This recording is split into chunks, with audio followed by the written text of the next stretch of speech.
It was a hot day like most others. Myself and my mate Richie were running around outside my place having a grand old time, with our water guns and our dihydroxide bombs, in our togs, and Mum was inside doing, oh I don't know mum stuff. When I noticed Richie slip around the far side of the house. Oh, brilliant, oh. I can cut through the house, and catch him by surprise with a bomb from the sun deck. Oh. So running with gleeful anticipation, I zipped in the front door, zapped up the stairs, and was zooming towards the deck when I heard a shattering noise from in my wake. I spun around to see what could have made such a noise, and to my not-so-welcome surprise, before me was the spreading shards that was, until the haptance of a force of nature, was my mother's prized crystal statue of a dragon rearing with its wings spread and daring anyone that would disturb what was placed at its feet. You see, it was a present from my dad when my older sister, Zara, was born, and it had become tradition to place an egg-shaped birthstone for each child born into the family. My own sapphire was now spinning at my feet. To make matters worse was, standing in the hall doorway, was my own, now shocked, mother. It was in all almost enough shock for me to drop my precious water boom still clutched in this hatchling's claws. After a brief second that seemed like an eternity, my mother uttered in the tone that only your parents can achieve, Alexander Douglas Murray. How many times have I told you not to run in the house? Oh, go to your room. I will deal with you shortly. It was phrased in such a manner that you reacted immediately, else you knew the deal would be even worse. I moved so fast past her, and into my room, that I could have sworn to have set a new land speed record if my feet had touched the ground. In my room, I had time for my those to catch back up to me, for I surely must have mislaid them somewhere to have acted too stupidly. For Richie would most certainly be sent home, and it was only early in the afternoon, which would ensure a long boring day, for which, it slowly dawned upon me, I would probably not be sitting down for. It was true that she and Dad have repeatedly told us kids not to run or roughhouse inside as something might get broken. Where did I put that blasted water boom? Don't tell me I dropped it inside to make things worse. No, Mum had taken it off me as I ran past. Well, I'm a big boy now of 7.5. I won't blubber this time like I did when I was a little kid. Just then Mum walked into the room. She sat calmly down on my Jucky Star, Space Ranger covered bed. Now Alex, you know why we tell you and your sisters not to run in the house. To this I could only nod. Well, could you tell me so that I'm sure we are both thinking the same thing? SSO things don't get broke, like your dragon, I stammered. Good, though, so you will remember that next time, before you do it, I'm going to have to punish you. So will you come over here now? I dragged my feet over to Mum's left, whereupon she lifted me up and across her sun-warmed legs. Still, I was a big boy now and could take it like a man, then. Slap. My left cheek protested to such treatment, smack. Now the inanity of my right was adding its voice to chorus that I was getting from back there, then spank. The lower of both cried out in unison. My resolve broke, so did I. Whack! Went as Mum's steady hand added my upper and inner left thigh to the symphony, quickly followed by spapank. As the same portions of my right thigh, I stated to kick. Ow! Please Mummy, it hurts. It's slap. Meant to. Smack. Spank. Mum was going as steady as rain and the spanks keep hailing down on my posterior. I was really failing now, but Mum kept me steadily on her lap with her right, as my legs unhindered now in beat with my arms. Please Mummy, whack. I'm sorry. Smack. I won't do it again. I know, spank. You won't, that's is what slap. This is to aid. 8 then, as far as I concerned, the world consisted of me, Mum, and my fiery backside, but slipping into my reality was a family jungle that all the kids had their eyes well tuned to receive, the jingle of the ice cream truck. Talk about adding insult to injury. I had been waiting all week saving my pocket money so I could buy my dream cone, the chocolate bomb, 2 scoops of different types of chocolate ice cream, coated in a chocolate shell. And here I was over my mother's knee again. I gave up and just laid there receiving the rest of my spanking, bawling like the little kid I was. The spanking quickly finished and Mum laid my face down on my bed and softly said to me, my hatchling, it is over, and don't worry, you will soon enough be big enough to fly. And left me there to finish my cry with a kiss. As my sobs abated, Richie came into my room. Had he stayed to watch my spanking, the sod? Wait, what was that in his hands? Your mum gave me some money to get us some ice creams, he began, lick on his cone, and told me to wait for the ice cream man while she dealt with you. He paused, then continued, man, you could get a job stopping traffic with the job your mum gave you. Here, have your own, she reminded, which one you wanted. And sure enough, there in his offering hand was my dream cone. I rolled over, then quickly decided to stand, and gratefully took the offered cone. Then Mum came back into the room. Alex, honey, put your togs back on. Now you two take your cones onto the deck, and behave while I take a shower. Then I might take you two down to the school's pool. So the afternoon wasn't a waste, and a couple of days later the dragon was back. Apparently between the combination of dragon magic and a guy called insurance, it was hard than my mistake to kill a dragon. In the late 1940s, it was common practice for parents to punish their offspring with spanking. However, I reached a certain age in my formative years realizing I had never had one. It appeared that all my friends spent many a time having their bottoms smacked over their respective parents' laps. However, it appeared that all I got was my privileges revoked for a period of time. I used to inform my friends that my mother does not smack me. One Saturday, during the summer, 2 friends and I went to the local movie and stayed there for over 5 hours. On the walk home, both my friends were moaning that they were going to get it good when they got home. As we rounded the corner, both my friends' mothers were sitting on the front steps of our apartment houses. My friends started to cry as we got closer. Each mom reached out, grabbed their son by the arm, or, in my case, by the ear, and marched us upstairs. Bobby lived on the 2nd floor. I was on the 3rd and Erwin was on the 4th. As we passed the 2nd floor, Bobby's mom told my mother, I will send it up to you with Rose, Bobby's younger sister, as soon as I finish with him. By now I was beginning to be more than concerned, as I knew what was about to happen on the floors above and below. My mother marched me to my bedroom and ordered me into my pajamas. She said, go to the bathroom, come back to your room and wait for me. I then heard the noise from below. Bobby was getting it good.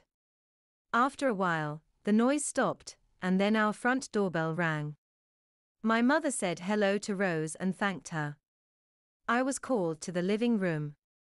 A kitchen chair had been placed in the center of the room. My mother was standing next to it, with a leather paddle that I had seen in a shoemaker's repair shop window down the street. Bobby's mom had sent it up with Rose. My mom called me to her. I backed away, but she came after me and gave me a blow with the paddle on my thinly covered rear. I then was dragged to the chair and placed over her knees. The first blow sent shockwaves through me and was followed by another 30 or so. My rear was ablaze. I was then sent to the wall and told to stand there for 15 minutes. Mom said she was not finished. The first spanking was for the years she had not spanked. After 15 minutes, she repeated the punishment, this time giving me about 20 spanks. The next day, we went shopping at the shoemaker's for our own paddle. It was put to use that day, and at least once or twice a week during the rest of my formative years. One aspect of parental discipline, which is not often talked about, is how some mothers and fathers deliberately tried to emulate at home the sort of punishments their offspring could expect, at least back in the day, during school hours. This is perhaps particularly true in the UK, where a surprising number of middle-class parents would keep a cane to discipline their offspring. I have given a great deal of thought to the impulses behind such practices. Obviously, one factor is a desire to be firm, even strict, with your offspring as they learn and grow, and certainly, it was definitely felt amongst us youngsters that the parents of those who kept a cane for their bottoms were up there as the strictest. It was almost a badge of honor. But among parents themselves, I would say that an even greater impulse was the somewhat desperate urge to seek respectability above all things. This was at a time when the class system in Britain was very much a tangible thing, and it was perhaps felt that this respectability would cause them to be more widely accepted in the upper echelons of society. Reputation was a precious commodity. Indeed, speaking from just my own experience, I lost count of the number of times I heard the phrase, "What will the neighbors think?" So, I think part of the search for this elusive badge of respectability was for our parents to emulate what they thought happened to the naughty offspring of the upper classes, given that their parents paid large sums of money from them to go to strict, private schools where the cane was freely in use. It was no doubt this factor that led to my own mother purchasing a proper rattan punishment cane for me, and, believe me, it was put to very regular use across my bottom during my formative years. Of course, I had been given ordinary smacked bottoms over her knee when I was a younger child, but being told to bend over for the cane was on a whole different level as a punishment. Over my nearly 82 years, there have been many euphemisms used for spanking. Here are a few I am aware of. Tan your hide. Shine your hine. Pine your hine, paddles made of pine. Heat to the seat. Barbecued butt. Garden wax, no clothes at all. Smoked fanny. Glowing glutes. Damaged derriere. Warmed ham. Sizzling seat. Bust your butt. Whip your ass. This here paddle is about to be involved in a contact sport. A rapid rubber, rubbing afterwards. Tore up tail. Licks. Swats. Smacks. What else have any of you heard? Threats include: take your knickers down and box your ears. A slipper where it will do the most good. A warmed rear. A painful experience. And if you include caning. Made a sergeant, 3 stripes. A dose of stick. A striping. These come immediately to mind, but it's been a very long day. A good hiding. A tanned backside. You're going over my knee. Your father will have a word with you when he gets home, Mum's favorite. I had been dating my boyfriend Matt for over a year. We didn't talk much about the discipline in our homes, but I had some idea of how Matt's parents handled disobedience. Although Matt rarely mentioned the subject, I knew his father had taken a belt to him on a few occasions when he was younger, while his younger sister Kelly's discipline was left up to their mother. Matt was 21 at the time, and I was 20. His sister Kelly had just turned 17. One Saturday afternoon, Matt and I had just arrived at his house to find his mother in a state of fury. Apparently, Kelly had failed to come home the night before. She had obviously broken her midnight curfew, as well as worrying her mother immensely. Matt tried to reason with his mother and calm her down, but Mrs. Murphy didn't want to hear it. When Kelly finally came home, her mother was waiting at the door with a black leather belt in her hand. Kelly's face paled. "Mom, I'm sorry," she pleaded. "It just got late. I don't want to hear a word out of you." Mrs. Murphy snapped, grabbing Kelly's arm and smacking her behind hard. "Get in here." Matt sighed. "She's gonna get it." His mother was unusually strict with Kelly, much more so than she had been with Matt. But Kelly was usually asking for trouble too. She had a smart mouth, a fiery Irish temper, and a definite attitude. Her brother, although known to pull a few reckless acts every now and then, was much more easygoing and relaxed. Mrs. Murphy dragged Kelly into the kitchen and set a chair in the middle of the room. Kelly was looking panicky and begging her mother not to punish her with the belt. Her voice was desperate. "Bend over that chair, young lady, Mrs. Murphy ordered. "I'll teach you not to come home." "Come on, Matt," I said quietly, taking his hand. "Let's go outside." I was embarrassed for Kelly and really didn't want to be around for her punishment. But Matt shook his head. "My mom's really mad. I want to make sure Kelly's okay." I thought that was so sweet, although I still didn't want to be in that house while Kelly got it. "Mom, no," we could hear Kelly protesting. "Really, I'm sorry. It won't happen again." Mrs. Murphy's hand cracked Kelly's bottom again. "Be silent," she barked. Tears welled in Kelly's eyes. Silently she obeyed and bent over the chair. Her mom began whipping the belt down. It wasn't long before Kelly's screams and cries filled the house. "Ah," she howled. "Mom, stop, stop." Never had her mother punished her this harshly before. Matt looked tortured as he listened to the sounds of the belt echoing around the kitchen. He visibly flinched as he heard each stroke and Kelly's pained cries that followed. I kept my hand on his arm and watched him fidget. He was very close to Kelly and he had always looked out for her. The same way he always looked out for me. Finally, after Kelly's howls became too much for him to bear, Matt shook my hand off and bravely entered the kitchen, where his younger sister was getting the worst hiding of her life. Mrs. Murphy was strapping Kelly's behind relentlessly.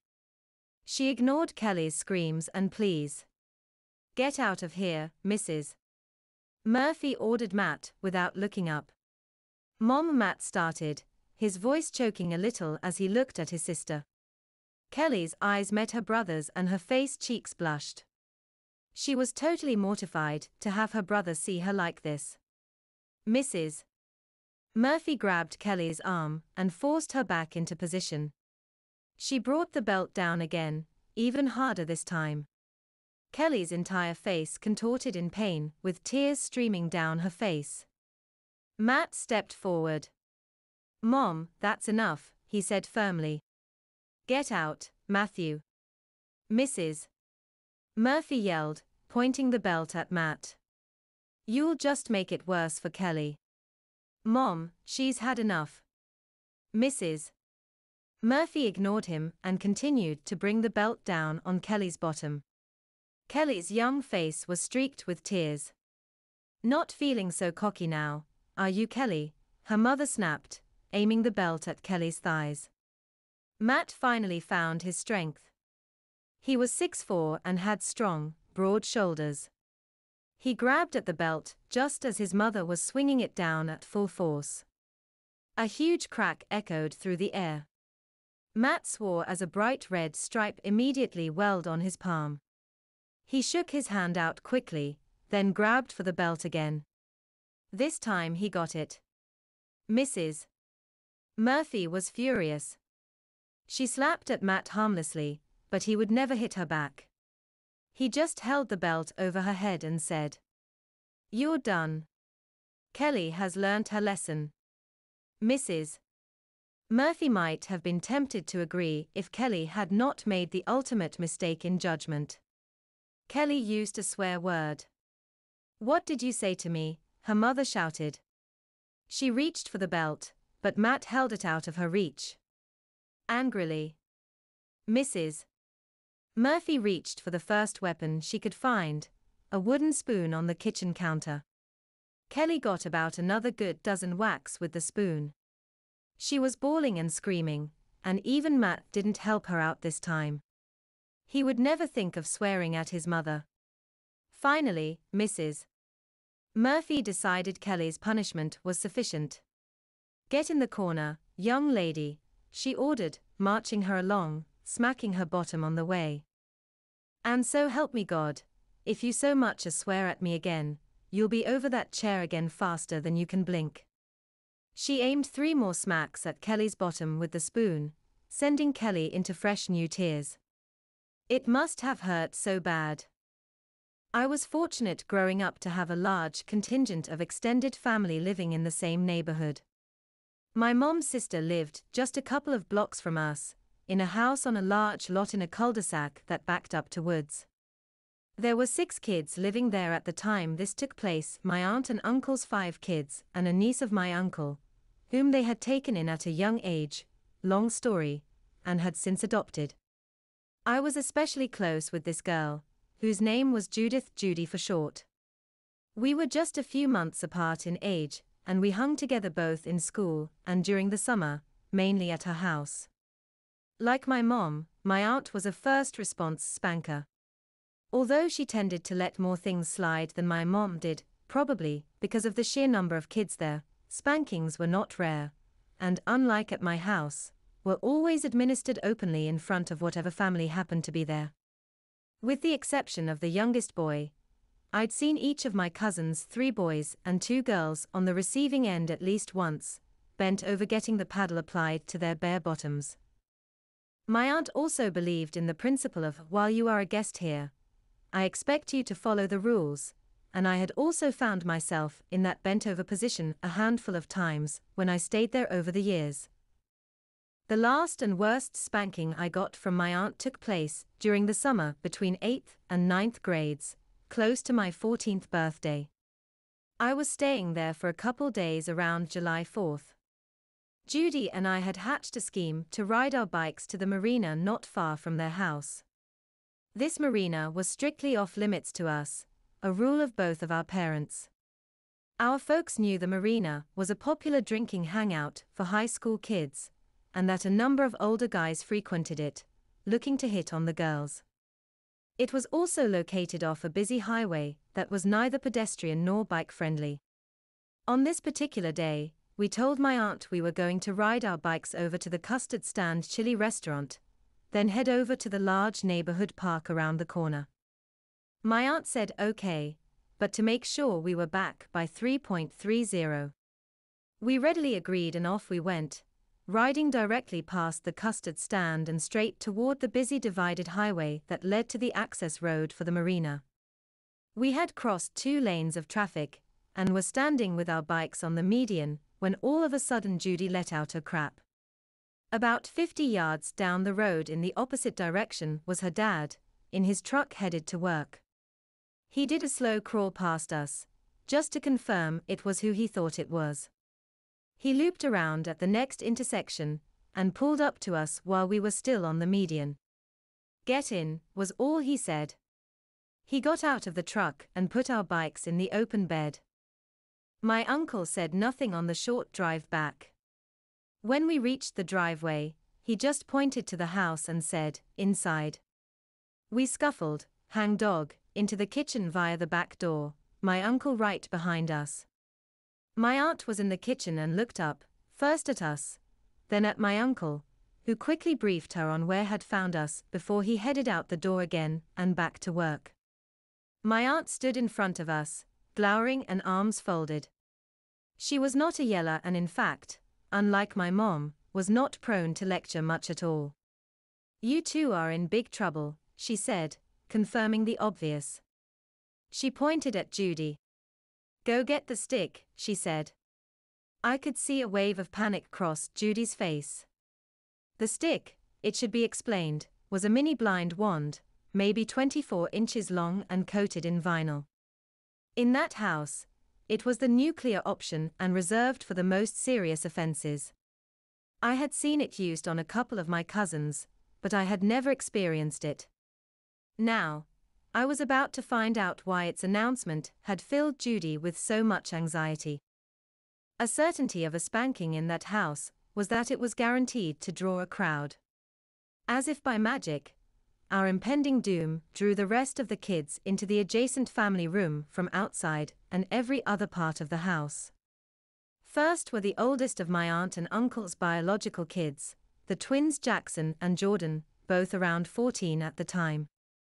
Jordan, in particular, seemed to delight in seeing his siblings in trouble, especially the girls, and he always wore this smarmy look on his face while he leered at you. My cousin Julia, aged 12, was next in, followed by Jason, who was around 11. I am not sure if the youngest, Jeremy, came in at some point, but it was the 4 other sibs who were in the family room when Judy returned from retrieving the stick from the back hall closet. My aunt pulled a chair from the kitchen table and turned it so the back faced away from us.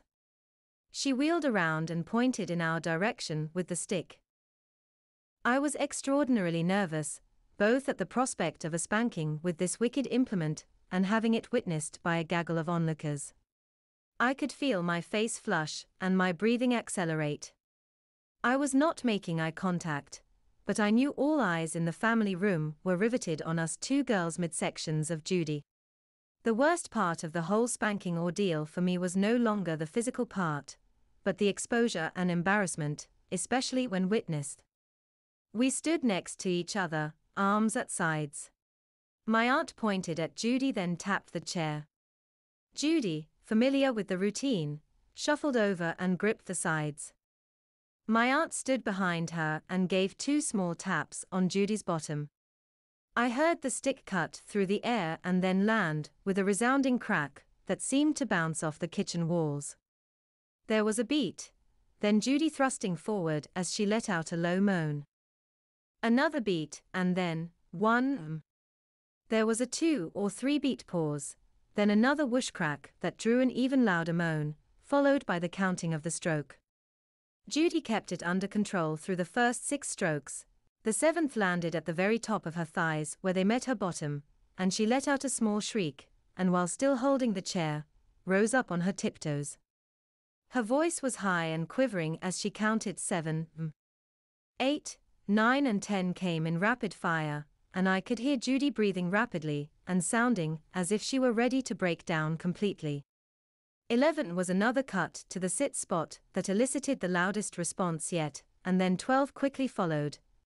As she counted out 12, she stood up and began vigorously rubbing her bottom. As she turned to face me, I could see tears freely flowing down her face. She shuffled back over and stood next to me. It took all of my strength to be able to move my feet to go over to the chair and bend over. I felt weak and almost in a fog. I gripped the sides of the chair until my knuckles turned white. I kept thinking how exposed I must be and what view my cousins were getting of me.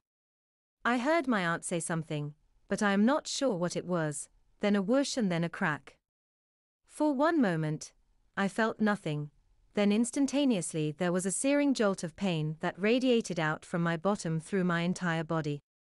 I literally felt the hairs on my arm stand up.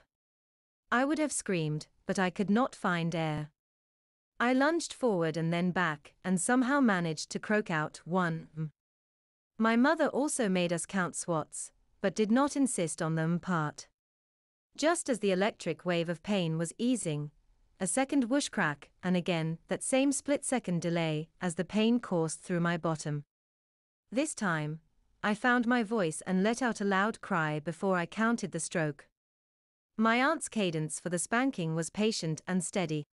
The 7th landed on my sit spot, a sensitive area that brought out my loudest and deepest response. I looked down and noticed that the seat of the chair now had a healthy deposit of my snot and tears. I prided myself on not breaking for spankings, but that one had been called early. I lost my dignity and was a sobbing mess. The remaining strokes were carried out in more or less the same way. When the 12th was delivered, it was dead across the center of my pulsating bottom. My knees buckled and I collapsed to the floor, sobbing openly. My aunt told me to get up, and somehow I did and worked my way back next to Judy, who was still sniffling. Our punishment was not over, however. As at my own house, we had to each park our noses in a corner of the kitchen. I was desperate to rub my poor bum, but there is no rubbing allowed in the corner, so I was forced to endure the throbbing fire in my behind without relief. After that, we were sent to Judy's room until dinner. My name is Michelle and this is one of my real-life experiences. I hope you enjoy it. I am rather curious what folks think about my story. I was raised on a farm and knew the meaning of hard work. I helped my mom around the house, helped some with the livestock, and when I got old enough, drove the truck when we loaded hay. My parents were hard-working, conservative and religious. My grandfather, my mother's dad, was a preacher. I may have been a girl and an only child, but I was certainly not spoiled. My parents believed in the phrase, "Spare the rod and spoil the child." Actually, it was a paddle, not a rod. The paddle was made of wood and was about 1.5 feet long. It was kept on top of the refrigerator in the kitchen. I remember several occasions when I felt that hard would smack my bottom and the searing pain that radiated across my rear. One of the most embarrassing spankings was also one of the last ones I got. My mom and I were outside shucking corn. Often I wore a plain, cotton dress, but sometimes I wore slacks and at times I was allowed to wear shorts. This particular day, I had on shorts. My favorite aunt had dropped by and she was talking with us as we sat in the shade of pecan trees, me on a small bench and my mom in a chair. As I pulled back a shuck to expose the ear, a huge worm was inside.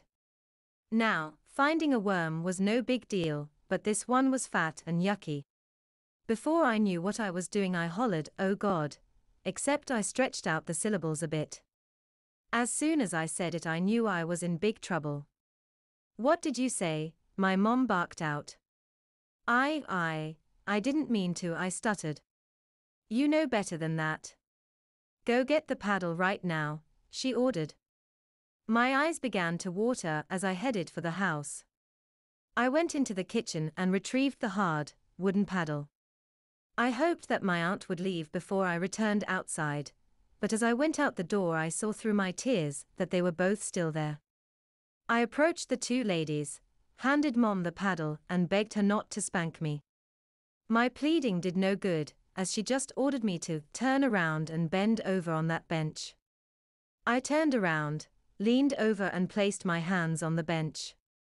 I was deeply embarrassed to be bent over in front of them like this, with my bottom and thighs presenting such a wonderful target for the paddle. I didn't have time to think long, before the paddle swung through the air and landed firmly across the middle of both cheeks. Ow wow! I shrieked and both hands flew around to rub the sting out of my rear. "Bend over," my mom yelled and once more my hands went down. This time the paddle struck, just below the imprint of the first one, on the lower cheeks of my rear. "Wark!" I hollered again, and jumped up to rub frantically. I began to cry and once again beg her to stop. My butt was on fire from just those 2 licks, but there were more to come. "Move your hands," she commanded, but I just couldn't. "No, Mom, please, no more," I cried, still covering myself. The paddle suddenly struck again, this time across the top of my left leg, just below my shorts. I really screamed then. My mom grabbed my left arm and held it out of the way as she swung the wood paddle again, this time striking my right leg, in that tender area, just below my butt. "Ow wow, oh Mom, please stop," I sobbed through my tears. I was hollering, crying and running around her in a circle as she held me tight and smacked my legs with the paddle. After 3 licks to my legs, I assumed somewhat of a squatting position with my hands grasping my upper legs, which were on fire.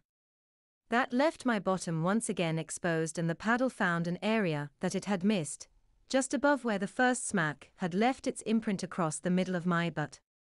During this time, I heard a vehicle go by on the road, only about 15 yards from where I was getting my backside torn up. I remember the added embarrassment thinking it was probably someone who knew me, maybe even a classmate at school. I received about 8 licks with the paddle that day and was ordered inside to wash my face. Then I heard my mom telling me to finish and get back outside, that I had work to finish. I returned and finished shucking the corn. Needless to say, I stood up to finish my work.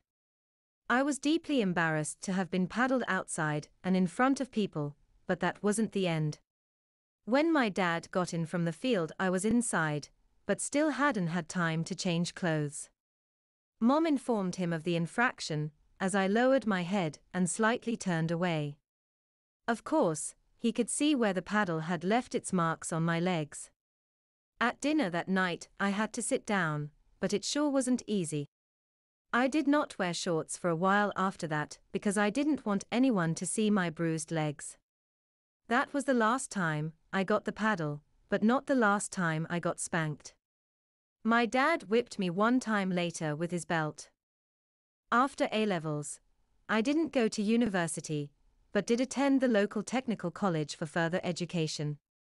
I lived at home for free and had various low-paid evening jobs, such as waitress work, bar work, etc., for pocket money. My auntie asked me if I would like to work for her doing general housework, such as cleaning, laundry and generally keeping the house tidy with hours to suit me, so I agreed. She was married to a man who had a successful career in the army and who was an officer, although I don't remember the rank. I didn't see much of him, as he was away a lot, so my auntie was alone much of the time. They were much better off financially than my family, and she was a bit posh really, although I did like her. They lived in a fairly large detached house, so there was plenty to do, as my auntie preferred to spend her time socializing with her rich friends rather than do housework. They had 2 sons who were about 2 years older than me, and both had left home when I started working for her. I did know them quite well, as we played together a lot when we were younger. They had told me stories of how strict their mother was and how she disciplined them.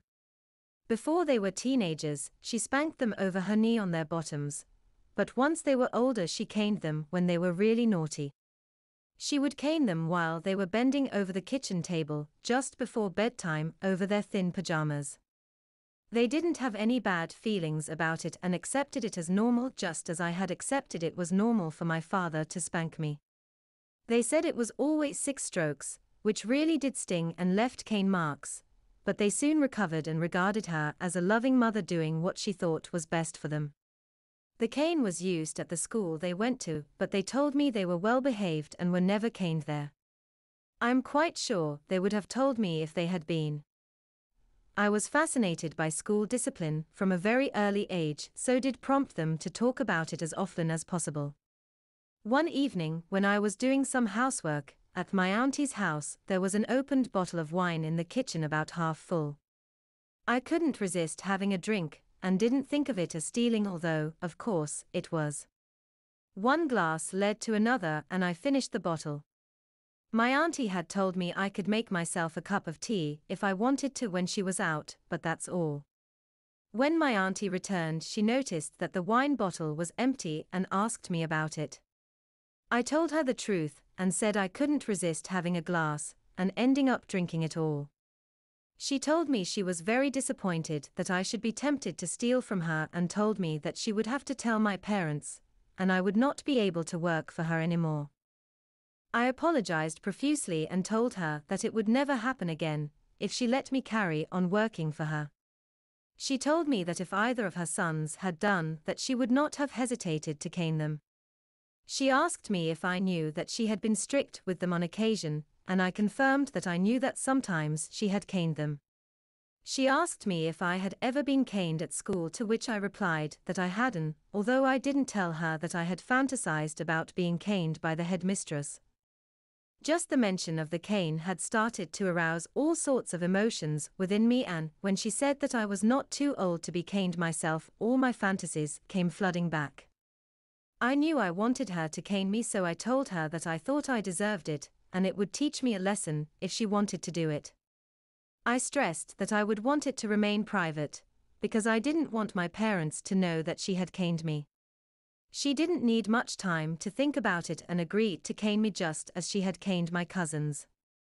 I don't know what my parents would have thought, but would probably have had no objections. She took me into the kitchen and told me to wait there while she fetched the cane. I don't know where she got it, as she had never been a schoolteacher before she was married. For some unknown reason, Nanny Mitchell resented being called Granny or grandmother. It is possible that having the latter titles made her feel old. However, having been born in 1917, by the time her only grandson Peter was born, she was, indeed, already old. Back in those days, we are talking about the late 1960s, early 1970s, most adults already looked old once they had reached a certain age. 4 sons dressed like their fathers, daughters dressed like their mothers, and in Peter's case, grandsons dressed like their grandmothers. However, the dress-up games were to come at a later stage, for before the dress-up games came the spanking games. I can never remember a time when I did not have an interest in spanking.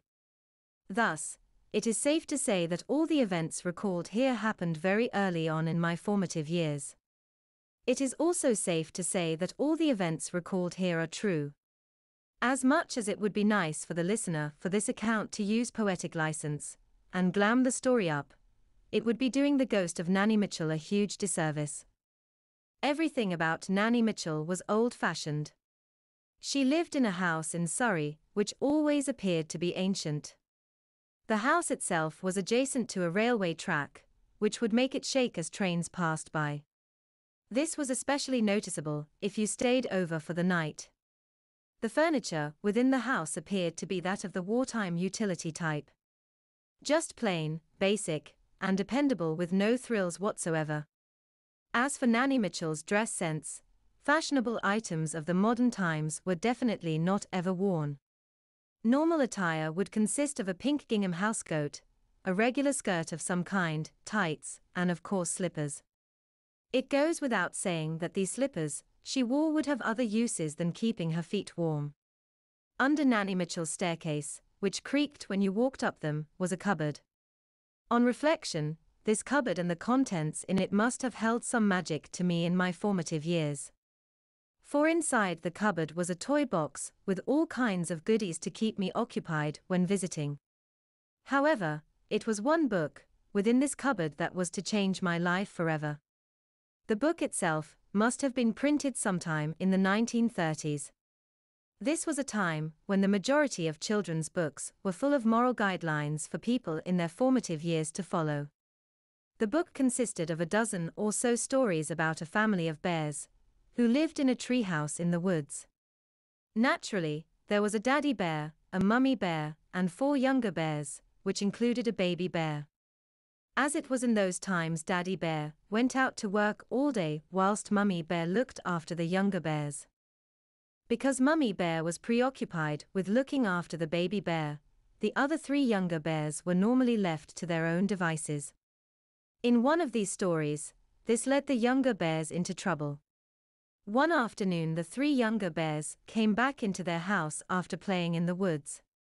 It was a few hours before tea time, and they were all a little hungry.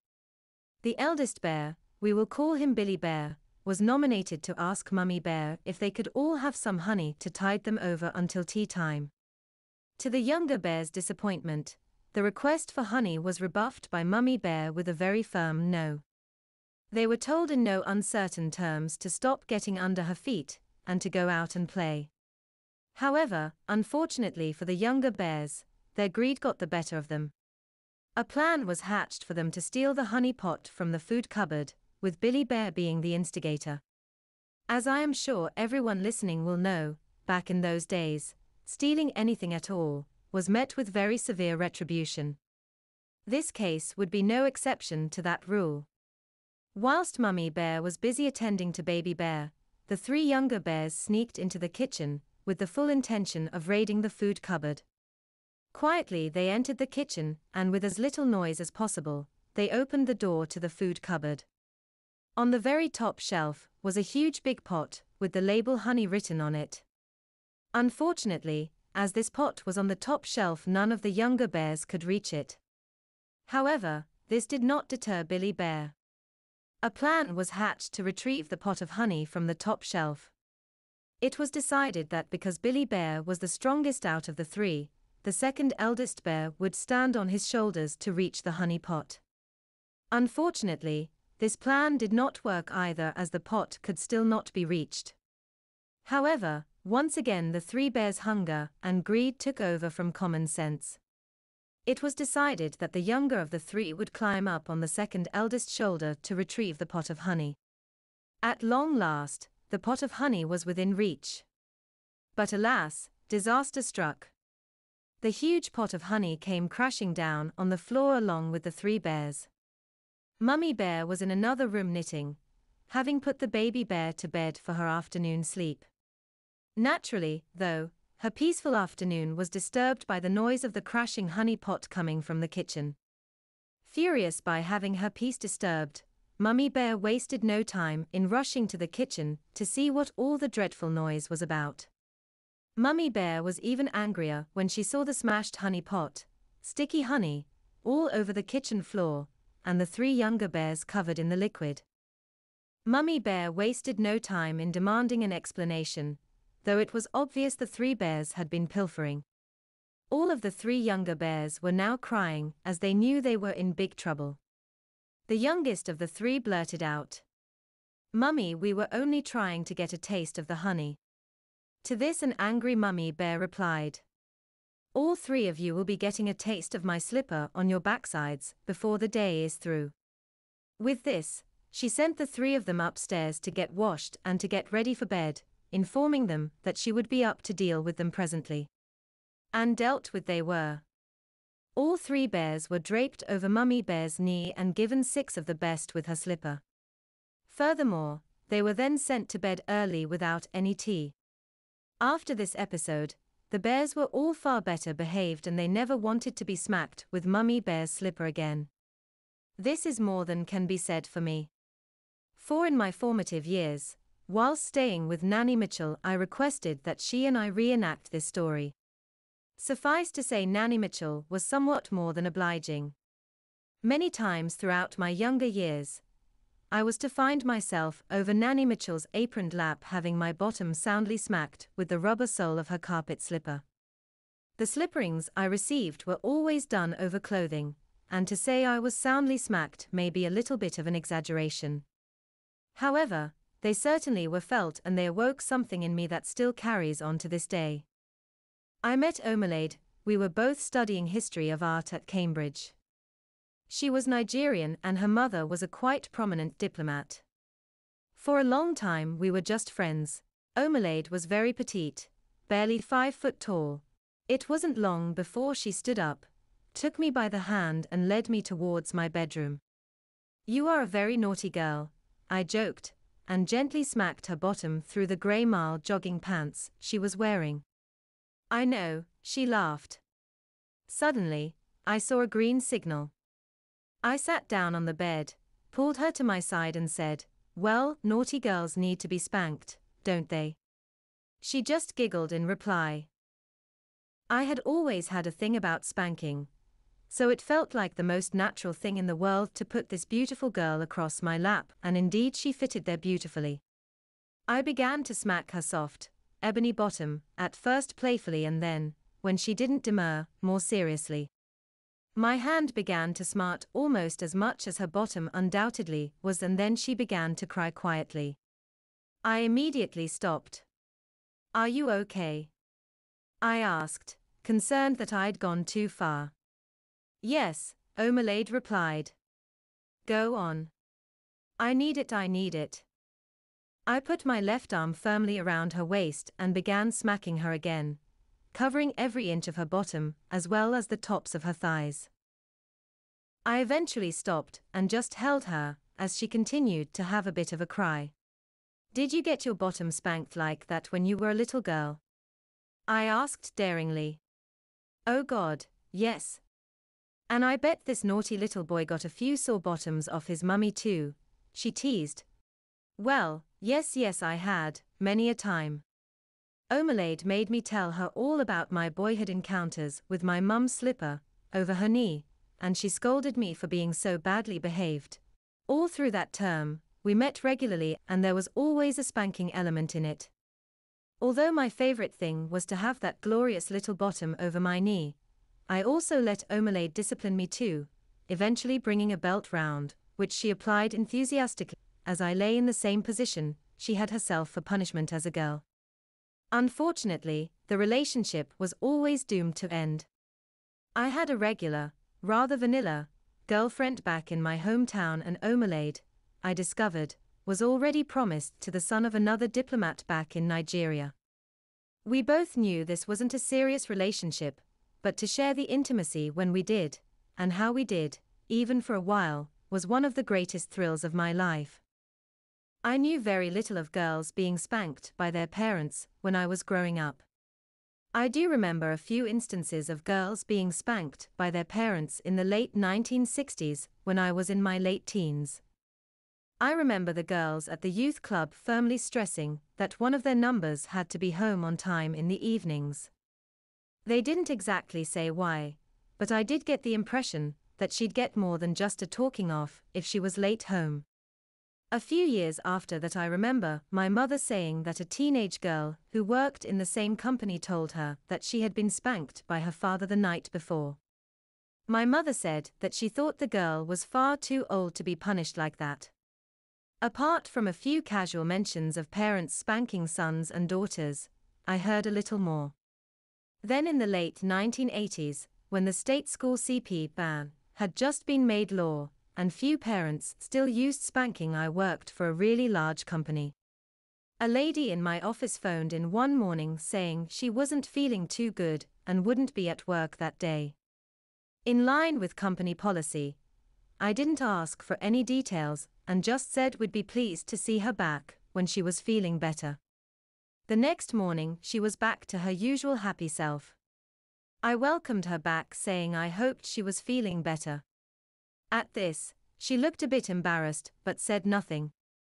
Later in the morning, she made coffee and we stopped for a break.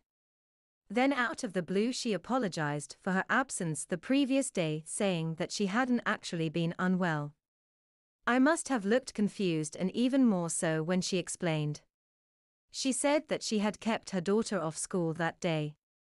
I just listened as she explained that her husband had spanked their daughter the previous evening.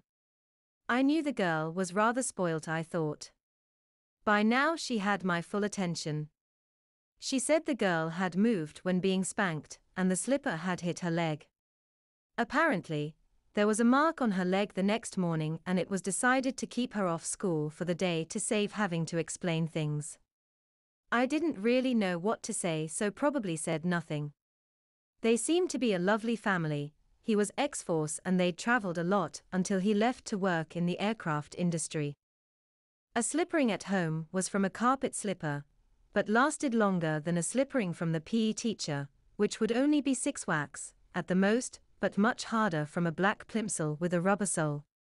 I can't remember how many whacks I received from the carpet slipper at home, but I do remember that it didn't hurt very much. A slippering from a PE teacher was almost worse than the cane and invariably administered across a thin pair of shorts. The slipper I found worst was an old black rubber slip-on plimsoll that we had at home. It was very flexible and had a sole that had worn smooth. It wasn't very big, but its mundane appearance was deceptive. It could deliver an intense burning sensation and a lasting deep soreness. The slipper in school was usually given harder, as it was generally fewer whacks. There was a time factor too. At home bent-over spankings tended to go on longer with many more whacks. In-school classroom slipperings were a much quicker affair. Call to the front, bend over, a few hard whacks and back to your desk. All over in a minute or so. Of course, some schools gave slipperings more formally, like proper school canings. These often incurred a visit to the headmaster. I have read of some mixed schools that caned the boys and slippered the girls. As I went to a boys-only school, I knew nothing of this back then. Home slipperings varied family to family. Some parents really spanked hard and often. It varied too, on the spot or before bed. At home I was spanked on the bottom, either over the arm of our settee or the side of my bed. With no brothers or sisters, at least I had some privacy. Spankings or slipperings at home were not always confined to sons. My wife and her sisters were punished by their mother. I'd heard other boys in junior school talking of being spanked at home. Until I was a little older, I was never spanked at home. I was curious about it and almost felt I was missing out on something. Then one day I'd really misbehaved. I'd wandered off after school for about an hour. My mum was worried sick. She was very relieved when I finally got home. Then later that evening I had my first spanking. At first the whacks didn't seem that bad, but as it went on my bottom began to sting and I had a sore bottom afterwards. Home slippering was certainly worse for me when I was a boy. My father was a strict disciplinarian and used an old plimsoll, which his father used on him. It certainly hurt more than school slipperings. That's not to say school slipperings did not hurt, they did, but they were limited to 6 whacks, although I did hear rumors of 12 whack slipperings. At school I never experienced one. At home father's minimum was 12 most of the time. I'm sure the lads who were spanked at home coped much better than those who weren't when they were caned or slippered in school. I remember getting 3 strokes of the cane with another lad when I was in 2nd year at grammar school. He bent over the headmaster's desk first and took his 3 without a murmur. I have to say that I squealed and wriggled when it was my turn. In my school we had to take a note home if we were caned. If we had the slipper in class there was no note. I'm not sure now quite what the note said. Something like, "It is regretted that it was necessary to administer corporal punishment to such and such today." The note had to be signed and returned next day. If I took a note home, my mother would quiz me as to why I'd been caned. She generally approved provided it was deserved. The boy who had been caned with me that day was concerned what his dad would said when he saw the note and feared he might have to bend over again at home that evening. How different school and home life was back then. There seemed to be quite a few well-spanked ones at my school. Mainly guys who were slippered at home, but a couple who were caned and a few who got the strap. They never seemed fazed at all when getting the slipper at school. Probably what they got at home was far worse. You're right, most were slippered at home, but mum or dad's hand across the bare bottom was quite effective too.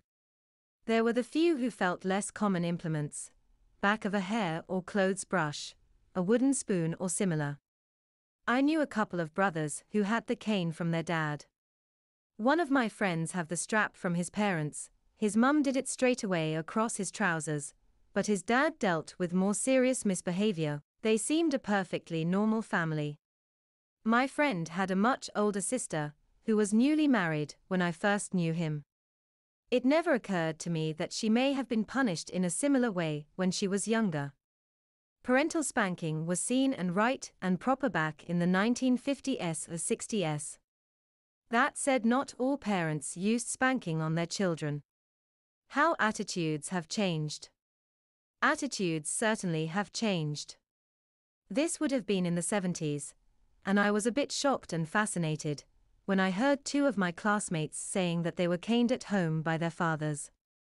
I certainly also heard of friends getting more serious trousers down punishments, slipper and belt, for more serious things.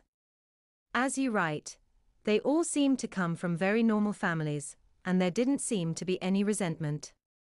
I, of course, had a great interest in hearing their tales of whackings at home. This story is about an incident that happened to my cousin Estelle. To this day, we are very close and she cringes every time I mention this to her. My parents never spanked me because of experiences my mother had in her own childhood. I was spanked in school, however, and my parents felt there was little they could do about it because corporal punishment was part of the school's rules. My mother's sister Leslie was quite the opposite. She was very strict with her 2 daughters, Estelle and Cheryl, and spanked them frequently. She would use either her hand or a variety of implements, including a garden stick which served as a cane. The girls were both younger than me. I adored both of them but was closer to Estelle, I suppose because she was older. I would take Estelle to play quite frequently and we always had a good time, but I would also take care to get her home at the time prescribed by Aunt Leslie. Besides just being strict with her daughters, Aunt Leslie would say things in front of other people just to humiliate them. At one time when we went to visit them, she said, "Estelle had a sound spanking just before you got here. So she should be on best behavior, right, Estelle?" Estelle blushed terribly, with tears welling in her eyes, but she knew better than to protest and meekly nodded. On other occasions, if the girls were, in her opinion, misbehaving, Aunt Leslie would ask them, "Now, which one of you would like to be spanked first later?" She would openly discuss their corporal punishment with others, sometimes in graphic detail, and even threaten to show us the resultant marks on their bottoms, although she never did. If either girl protested at the topic of the conversation, it would evoke a retort describing precisely what they might expect at bedtime. One time, Cheryl protested so much that she was told to be kneeling on her bed at bedtime with her bottom pointing up at the ceiling. It seemed like Aunt Leslie would do anything to increase the girls' humiliation. She had even taken them to the local garden shop for them to choose their own sticks, and let the man behind the counter know exactly what they were for. On a couple of occasions when we were there, I heard Cheryl being spanked in another room, her mother all the while telling her to keep still and stop struggling. Afterward, while she was still sobbing, Cheryl was made to come into the room where we were all sitting. However, despite all the humiliation she heaped upon her daughters, Aunt Leslie never had spanked them in front of anyone until one particular day, which I remember very clearly. It was hot and sunny, and Estelle and I went to the local market, and then later we sat in the park, just chatting. Estelle was only 12 at the time, but she looked so pretty. She was wearing a tight pair of red hot pants that were the fashion of the day, and a white t-shirt. Her long hair was set in a bun, and Aunt Leslie had allowed her a hint of makeup. She looked so mature for her years, in both her dress and her physique. For some reason, I lost track of time, and suddenly realized we should have been home 15 minutes earlier. I could see the sheer panic in Estelle's face when I told her, and I felt so guilty and apologized. We began to run back, but we were a good 15 minutes from home, and so there was no chance we wouldn't be at least half an hour late back. No words were exchanged between us on the way home, me, because I just didn't know what to say, and Estelle, because she was already fighting back tears. As we came up the path to her front door, Estelle took out her keys and nervously fumbled to get them into the lock. Cheryl must have seen us and opened the door. The expression on her face was a giveaway that Estelle was in big trouble. They seemed to mouth something to each other which I did not understand, but it caused Estelle to cry out, "Please, no." We followed Estelle into the lounge, and I saw Aunt Leslie sitting in her armchair. Then I noticed Estelle look over to the dining room table, and she let out a cry. "Please, Mummy, no. I'm sorry. I didn't see the time, really." I looked over and saw the reason for my cousin's distress. The dining room chair was backed up to the table, and a menacing stick lay next to it. Her mother ignored her pleas and just pointed to the table, with a strict expression on her face. I interceded and explained to my aunt that it was my fault for not telling Estelle the time. She replied shortly that she was not interested in what I had to say, and that it had been up to Estelle to have asked me what the time was. Cheryl was vigorously shaking her head at me, and I understood she wanted me to be quiet for fear of making the situation even worse, if that was even possible. By now, Estelle had obeyed her mother and was standing by the dining chair with her hands on her head, trying to hold back her tears. I felt really choked up. Estelle was such a sweet girl, and I couldn't bear to see what was about to happen to her. I made as if to leave the room, but Aunt Leslie told me in no uncertain terms to stay where I was. She told me, "You have caused this, so I think it's only right you see the results of your thoughtlessness." I froze on the spot. My aunt was so authoritative, and again, I was concerned about the effect on Estelle's punishment if I was defiant. I watched as Aunt Leslie walked over to her daughter and put her hands on the waistband of her hot pants. At that point I looked away, not wanting to cause Estelle any more embarrassment than she was about to suffer. When I looked up again, Estelle had clambered onto the chair and was leaning across the table with her head down and arms stretched across. Although she had her face away from me, she was facing a mirror, and I could see the tears running down her face. There was a momentary wait, and then the sound of the stick swishing through the air. I saw Estelle crease up her facial expression and then whack. The cane landed square across the top of her buttocks. The implement of chastisement seemed to sink into my cousin's skin, making a slight indentation before springing back. Estelle let out an initial slight cry, which I suspect was mainly from shock. This was followed instantaneously by a much shriller scream, as the stinging sensation crept across her. Her body jerked up, and she struggled to prevent herself from standing up. I should say that this was not the first time I had seen a girl caned, although they had been much younger than Estelle. And to be honest, I had also witnessed much harsher strokes than that. I think Estelle was just more sensitive back there than many other children. There was a momentary pause, then her mother barked, "Well, Estelle." Estelle choked back the tears and, barely audibly, said, "One thank you, Mummy." I had never witnessed this ritual before. The nearest I experienced was from one of my teachers, who would count out the smacks herself, 1 and 2 and 3, while she spanked my bottom over her knee. Occasionally, some of the little girls at the front of the class would giggle and join in. Estelle pushed her bottom out again, but Aunt Leslie seemed to deliberately delay her next stroke in order to increase her daughter's stress. This caused Estelle to clench her cheeks in anticipation of what was to come. Then there was another swishing sound. The stick made its second indentation into my cousin's bottom, slightly below the previous stroke, causing her to cry out once more. Her face screwed up in agony, and once again, she was struggling not to get up. Estelle gingerly pushed her bottom out, but before she could finish, the third stroke crossed her bottom cheeks. In the mirror, I saw her eyes opened wide in shock. It was as if she was trying to cry out, but couldn't. Eventually, a loud scream emanated from her throat.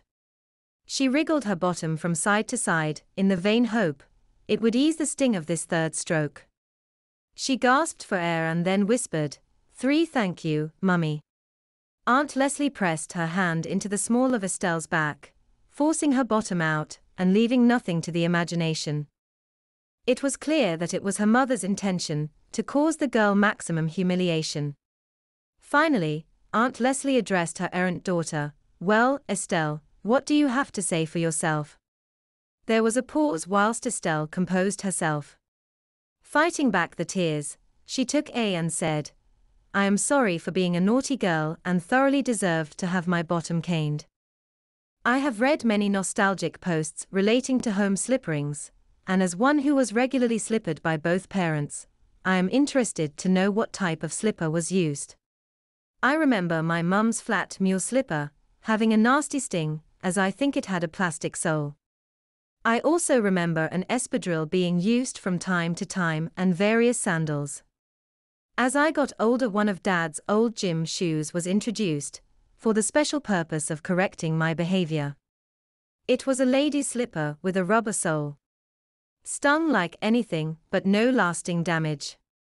Mum was an expert using it. Said she inherited the talent from her own mother.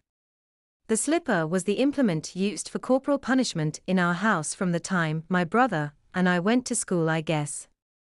It was dished out by Dad and was the ultimate sanction, the biggest threat that could be issued. As a deterrent, it worked pretty well as it stung like hell. Administered while touching toes with the heel end of one of those old checked carpet slippers. The slipper at home was usually in the form of my mother's shoal sandals. If you don't remember these, they were the flat wooden soled shoes with a single thin strap, popular again now. She used this simply because it was the only this to hand. They were her house slippers, apart from her own hand. Although I never received the slipper at school, there it was given in the form of a plimsoll. Both my brother and I certainly tried not to misbehave at home. Dad only used his hand. Mum was the real disciplinarian, as Dad was always out to work, and it was not easy for her to look after 2 boys. Mum used an ordinary carpet slipper with a thin rubber sole that was kept for the purpose. It stung like crazy. I was punished by both my mother and Dad.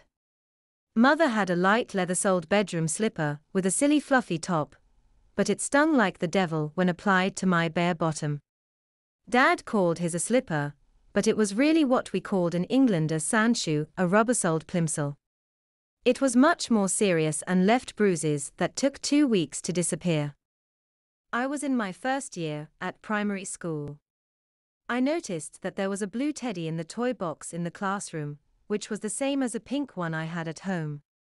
I told my friend about this, and she dared me to steal it so that I had a matching pair. I said no, but she said that she wouldn't be my friend if I didn't. So I put it in my school bag, but planned to get rid of it so I didn't get into trouble. When I got home, my mum opened my school bag and found the toy. I told her where it was from. I began to plead. "I'm sorry, Mummy, really sorry," all the while flinching, expecting slaps to my legs. But they didn't come. Instead, my mum grabbed hold of my arm and dragged me into the living room. She sat on the sofa and I realized what was going to happen. A few times before this, I had watched in horror as my older brother had been laid across Mum's knee to have his bottom smacked. It would make me feel nervous watching my mother's smacking hand rain down on his bottom. However, I never thought it would happen to me. I thought I'd just got slapped legs. Slapped legs were bad enough, they hurt a lot and left embarrassing marks, which people could see and know you had been a naughty girl. But being put over Mummy's knee was a whole new level of discipline for me. "Please, no, Mummy," I continued to wail. I only stopped pleading when I noticed that my brother had rushed into the room to watch my impending punishment. He had evidently heard me begging and knew what was about to happen. He looked so happy, like he couldn't wait to watch. "Lie over my knee, Sally." I didn't plead anymore, because I knew my brother would love hearing that, but I didn't move either. Eventually, Mum said sternly, "Lie across my knee now, or I will call Daddy downstairs and he will put you across his knee."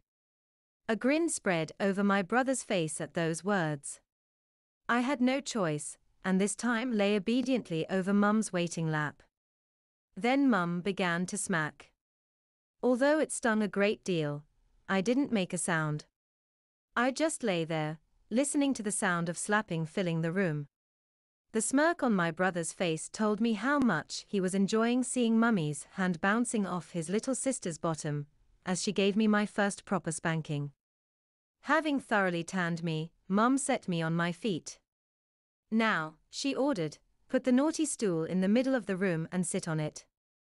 I did so, my newly smacked seat simmering inside my pants. Once I was in place, Mum turned to me again and told me, "Tomorrow, you will give the teddy bear back to your teacher, apologize, and tell her you had your bottom smacked and had to sit on the naughty stool until bedtime. If I find out you haven't told her, then I will have to show her myself that you don't get away with stealing. I will sit on the bench in the cloakroom in front of your teacher and your class and smack your bottom in front of everyone. Do you understand?" When I was young, I got my bottom spanked by my mother pretty regularly. My mother kept a paddle for her offspring's behinds and wasn't afraid to use it. One day, I had my friend Jordan come around to play, and he brought some of his many toy cars with him. We were having tons of fun upstairs in my bedroom, until I decided I wanted to play with one particular car, I don't even remember what it was now, that Jordan didn't want to share. In my rage, I snatched the toy from his hand and threw it out of my open bedroom window. What I didn't know was that my little sister Kathy was out in the garden, and the car hit her on the head as it flew down from my window. Fortunately, it was only a slight, glancing blow and Kathy wasn't at all seriously hurt, but needless to say, she made the most of it and ran into Mom, crying her eyes out. Well, the car could only have come from one place, of course, so after checking that her little girl was okay, Mom rushed up to my bedroom, where Jordan and I were by now having a blazing argument over that toy. As soon as he saw a female figure of authority, Jordan immediately complained about me stealing his toy and throwing it out of the window.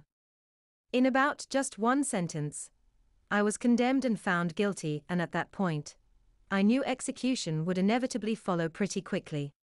Mom went to her bedroom and I heard a drawer opening. I'd heard that sound often enough to know that she was getting out the old fleaback paddle she kept for disciplining us. A few moments later she was back in the room, and sure enough carrying the instrument of correction. Mom stood there for some moments, scolding me soundly in front of my friend and emphasizing a point occasionally by smacking the paddle ominously against her hand. Finally, she pronounced sentence. "I've had enough of your behavior today, Alan. Bend over right now." I opened my mouth to protest, but before I could utter a word, Mom said, "Do as I say, unless you want Kathy see you being spanked as well." I was facing Jordan, and he was looking into my eyes gleefully as I assumed the position. I felt Mom move closer behind me and then her arm came around my waist. I remember my knees wobbling with fear as I felt the wood being measured against my bottom. Then it was withdrawn and quickly brought down with force, sending a wave of stinging pain through my bottom. I lost count of the spanks at about 10 and Mom had to hold me very tightly to keep me in place for the rest of my punishment. I had wanted to be brave in front of my friend, but in the end, I cried like a toddler getting his first spanking. Once the spanking was done, Mom put me in the corner, hands on my head. She sent Jordan home and went back down to check on Kathy. To complete my humiliation, Jordan subsequently told many of our mutual school friends about how I'd had my mom spank me like a baby. For a long time after that, a couple of the most merciless girls would tease me about it and ask, "Have you been a good boy for your mommy today? Or has she had to spank your bottom?" It took a while to live it all down, and that was really the end of my friendship with Jordan. Sandra was in many ways a defiant little girl, who constantly pushed the boundaries, and it was only 3 days after that first punishment, when I had no option, to provide her with another stinging backside, to teach her a good lesson. It was Saturday morning, and Sandra had been sulky and rude since she woke up. She received multiple warnings from me, and ended up in the corner for 10 minutes, and earning a sweets ban for the rest of the day. After all this drama, I needed to go food shopping, so I prepared the children and put them in the car. Sandra was still pouting and grumpy, and when Simon tried to play with her in the car, she refused and stuck her tongue out at him, resulting in yet another warning of no TV for the weekend. Once at the shops, we got a trolley and started shopping, which is certainly no fun with a grouchy younger one. Simon was happy and playful and being a good boy, though, which was a relief. Sandra, however, was pestering me for sweets. I reminded her that as she had been naughty all day, she would not be getting any. She continued to whine and I tried to ignore her. I loaded up the trolley, then went to the counter to pay for my food. To my horror, when I had done so, I turned around to see Sandra eating a chocolate bar she had grabbed off the counter. I immediately snatched it away, and after whispering in my daughter's ear that she was in big trouble, I went back to the counter to pay for it. I grabbed both Sandra and Simon by the hand and walked them out of the shop and back to the car. I was parked at the bottom of the car park, so it was quiet and there were no other vehicles. I strapped Simon into his seat, then opened up the front passenger door. I grabbed Sandra and bent her over the seat to be spanked. She was crying and pleading with me and apologizing. But I ignored her. I smacked her left cheek sharply, and she began to cry immediately. Sandra tried to put her hand on her behind to rub the sting away, but I held it firmly away and began smacking her backside hard enough to make her regret her behavior, while ensuring the punishment was age-appropriate, of course. Altogether, I smacked Sandra's bottom 8 times. I lifted her into a standing position, and her hands went back to her bottom and she cried hard. I then bent down to speak to her. "Next time you behave in that way, I will smack your bottom with my wooden spoon, do I make myself clear?" She nodded vigorously, one hand wiping her eyes and the other her little bum. I lifted my daughter up and strapped her into the seat.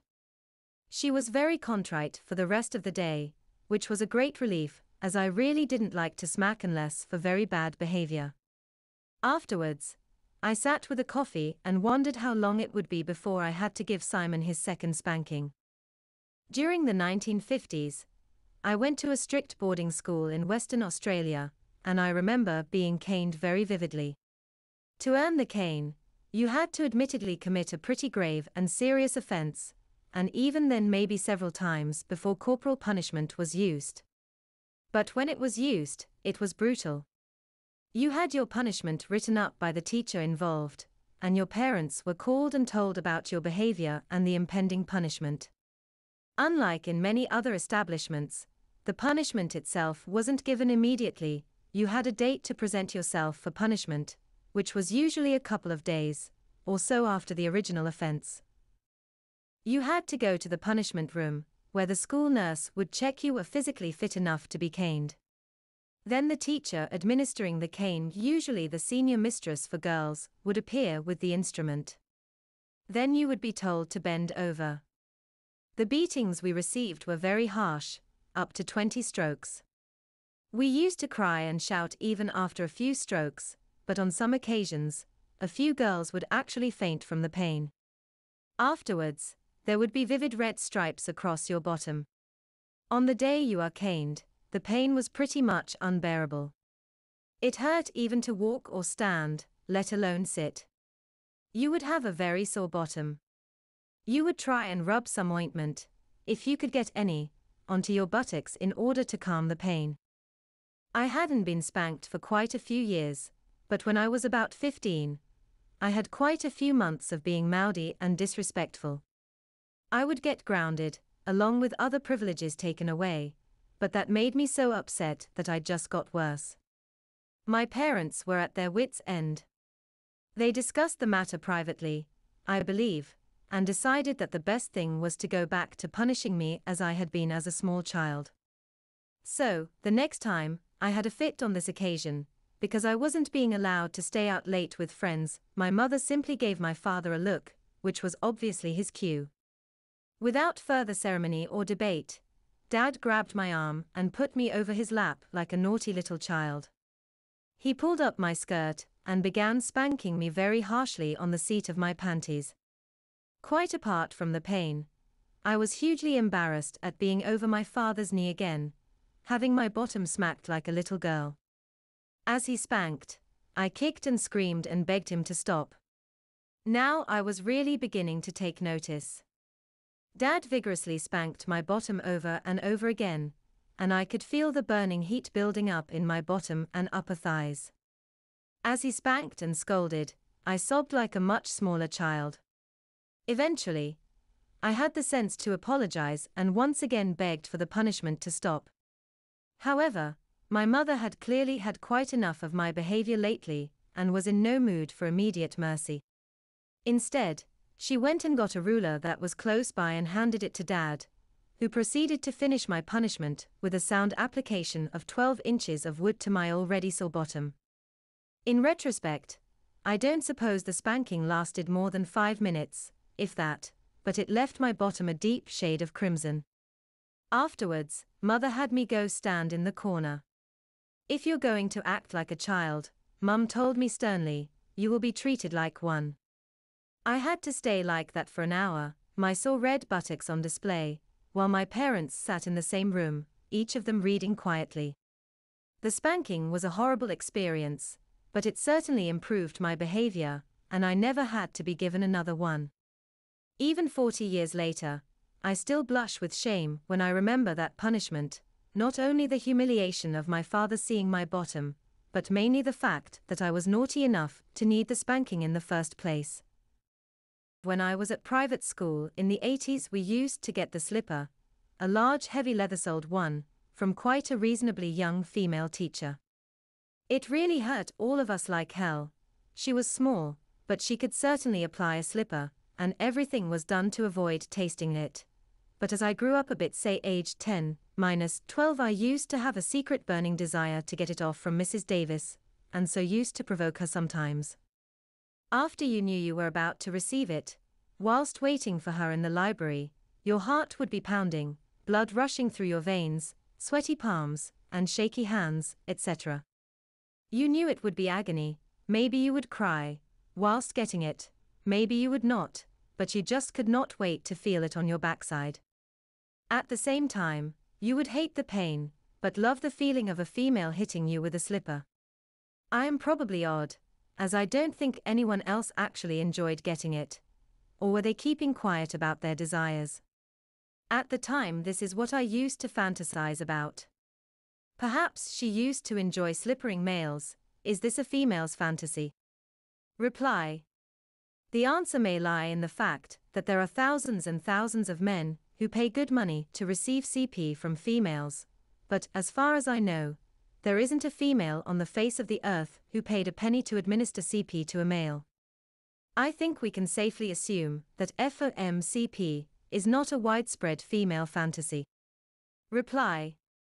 Nevertheless, there were many female primary school teachers who had an interest in smacking children's bottoms. I knew one who, frustrated by the fact that she was not allowed to smack her pupils, used to lightly spank her own. It was disguised as a game, for the entertainment of visitors. Reply. So you reckon some women teachers did enjoy smacking then? My theory may be right then, but I imagine they are few and far in between. Reply. For as long as women have had charge of children, they have punished them physically, at home and at school. Feminine archetypes include the fair but firm junior schoolmistress, the governess, the nanny, the babysitter, and the institutional dame. Reply. My wife's mother was a teacher at a secondary school, and was a keen advocate of corporal punishment for girls and boys. Unfortunately for her and indeed my wife, she wasn't one of those permitted to use it and had to make do with sending children with notes to other, more senior, teachers to administer it. However, it wasn't every occasion that a child would return to class having been whacked. I assume some disagreed with her suggestion of a whacking, and that made her very annoyed. My wife felt that she often got the whackings that one of her mum's pupils was supposed to get at school that day. Thinking about the happy memories I have of my mother's discipline sessions put me in mind of one particular one you might like to hear about. Mother was sitting in the living room, me standing in front, head down, feet shuffling as she lectured me sternly. I knew this was a precursor to that dreadful march to the bathroom. Mother always smacked our bottoms in there, at least until we were teens, when it was done in either her or our bedroom. I think she liked the fact that it was close and the door could be locked, so we would be uninterrupted. Anyway, as Mother was winding down the lecture, and I was steeling myself for the inevitable, clenching my bottom cheeks, under my white coat and panties, sobbing a little, wondering just how bad a one I was due, the doorbell went. Now I should have scuttled quickly into the bathroom, as Mother went to answer it, but for some reason I stood rooted to the spot in the living room.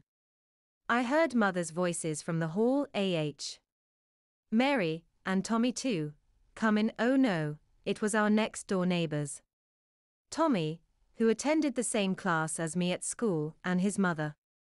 Come on in, said Mother, leading them into the living room. I turned to face them, my face as red as my bottom was about to be, my heart pounding, my palms sweating. H. Hello, Tommy. H. Hello, Mrs. Ogilvy. I stammered. Mother always insisted we were polite, even in the most trying of circumstances. LOL. Hello, Megan, said Mrs. Ogilvy, a warm smile on her face. Tommy just kind of nodded, his face a trifle puzzled at my obvious discomfort. Sit down, and make yourself comfortable, said Mother. I won't be long. I have just something to discuss with Megan. Discuss? Wow. That was a euphemism, if ever I heard one. Though I must admit, I did not know then what a euphemism was. I watched them sitting down, their eyes riveted on me, as Mother took me firmly by the arm, and with a "come along, Megan," led me out of the room across the hall into the main bathroom. As I said, I think Mother liked the bathroom, because she could lock the door, but on this occasion she left it ajar. I think she wanted to impress Mrs. Ogilvy with her skills in smacking bottoms, and what one was like in our home. Normally, I made a lot of noise when having my bottom spanked. I would plead, cry, never resist of course, but really yelp as each hard smack from mother's hand or hairbrush descended on my nates. With Tommy and his mother listening, I tried to be quiet as a mouse. I imagined them sitting in the room opposite, bolt upright, their ears pricked for every nuance of noise emanating from that bathroom. Mother wasn't quiet though. If anything, she was louder than usual. She knelt before me on the floor and lectured loudly, describing in detail where I had gone wrong and the consequences about to befall me. I tried pressing my hands gently on her mouth to quieten her, but she brushed them away, saying, "Don't be so silly, Megan. You were the one who asked for this." God, was I mortified. Sorry for yourself, now. Megan, not quite so cocky standing there, young lady. If the ground could have opened and swallowed me, I would have been happy. I wondered how I would ever be able to look Tommy in the face again. Mother pulled me over her lap, adjusted my hips so my bottom was ideally placed for her hand, describing loudly just what happens to naughty girls. The smell of the linoleum, and the trace of urine in the air, the feel of the hard floor digging into my elbows and knees so memorable. And that feeling of helplessness as I lay there listening to Mother, my buttocks totally exposed and vulnerable. I would like to say that I took the spanking stoically, but I cannot. Oh, the first few smacks. I managed a grunt or two, but as Mother got into her RYTHM, and the pain mounted, I started to yelp, then cry, then plead. A great show for Tommy. But I could not help it. I do not know what he thought when Mother switched to the hairbrush, and I really let loose. Finally it was over, and Mother dumped me unceremoniously on the floor, and went out, leaving the door open, to join our neighbors. I curled in a ball, my hands clutching my burning cheeks, trying desperately to squeeze out the pain. Finally I recovered a little, stood, pulled my panties gingerly over my red, bruised, swollen bottom, and scuttled out of the room. As I headed down the corridor, I glanced into the living room. Mother and Mrs. Ogilvy were sitting talking, but Tommy was staring right out at me. I could have died. Funnily enough, Tommy never mentioned the incident, and of course neither did I. Probably because he had received a few hot bottoms himself, from his mother, and maybe sympathized with me. When I was growing up, back in the mid-1980s, I was part of a gang of 5 who would dare each other to do silly things. One winter, it snowed and I was dared to throw a snowball at the door of this old lady's house, and get her to chase me. It was something we had all done a few times before. Unfortunately, that night my luck ran out. Not only did the old lady chase me, she actually caught me. Also, unfortunately for me, the lady knew my nana, whose house I was living at the time, and she dragged me back there. The lady told my nana what had happened, and I was duly sent to my room, with the order from nana to wait there until she came up to deal with me. I already knew what was going to happen, my stomach was turning over with anxiety. When my bedroom door finally opened, I jumped out of my skin, and nana stood there with the slipper in her hand. She gave me 2 hard whacks on my bottom, then told me that in the morning I would have to go and apologize to the old lady, and take whatever punishment she gave me. The next morning, I did as I was told. I knocked on the door and the old lady answered it. I told her I was very sorry, and what my nana had said about taking my punishment. The lady disappeared for about 5 minutes, and when she came back she was holding both a belt and a cane. I received 10 strokes of each implement on my bottom. I could barely sit down for about 4 days, and the bruises from the beating lasted a couple of weeks. To reinforce the lesson, my nana smacked it once again with her slipper. In my formative years my father remarried. Both father and my new stepmother worked quite late in their respective jobs most days, but it was felt I was old enough to be left home alone. It was also felt that I was old enough to have chores, and my stepmother would leave me a list of tasks to complete each afternoon when I got home from school. By the time my parents returned at night, I would be in bed and probably asleep. My stepmother would inspect the work I had done that afternoon, and if it was not up to her high standard, she would come into my bedroom to wake me up and scold me. Then she would announce, "You need your bottom tore up, young man." Grabbing my arm, she would drag me to her and Dad's bedroom, where my father was waiting to spank me. My stepmother would go over to her dresser and retrieve the spanking paddle she had used on her own now grown offspring, and she would hand it to Dad. Pulling out her vanity chair facing the bed, and instruct me to bend over the end of the bed, so that my bottom was facing where she was sitting. Once I was in position, she would tell Dad, "Honey, I want you to blister his behind really good." Father would lay into me with the paddle until I was sobbing and begging for it to stop. This would only make my stepmother laugh, and she would say, "I decide when the paddling ends, young man." When she was finally satisfied I'd had enough, my stepmother would march me into the living and place me in a corner. Then she would go back into the bedroom, closing the door behind her. Eventually my father and stepmother would come out in their dressing gowns and take me out of the corner. Father would be instructed to paddle me again, while my stepmother went to cut a switch, which she gave me herself, while I was bent over the arm of the couch. These punishments continued well into my teens.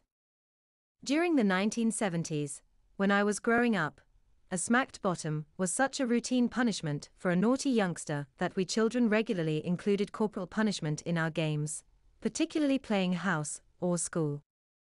I believe the number of kids who actually got smacked on the bottom was actually fairly low. Certainly, most of the smackings I witnessed or heard about were usually to the seat of a boy's trousers, and it was usually boys in trouble. This had to be reserved for when you could be somewhere quiet and private, maybe in an attic or deep in the woods.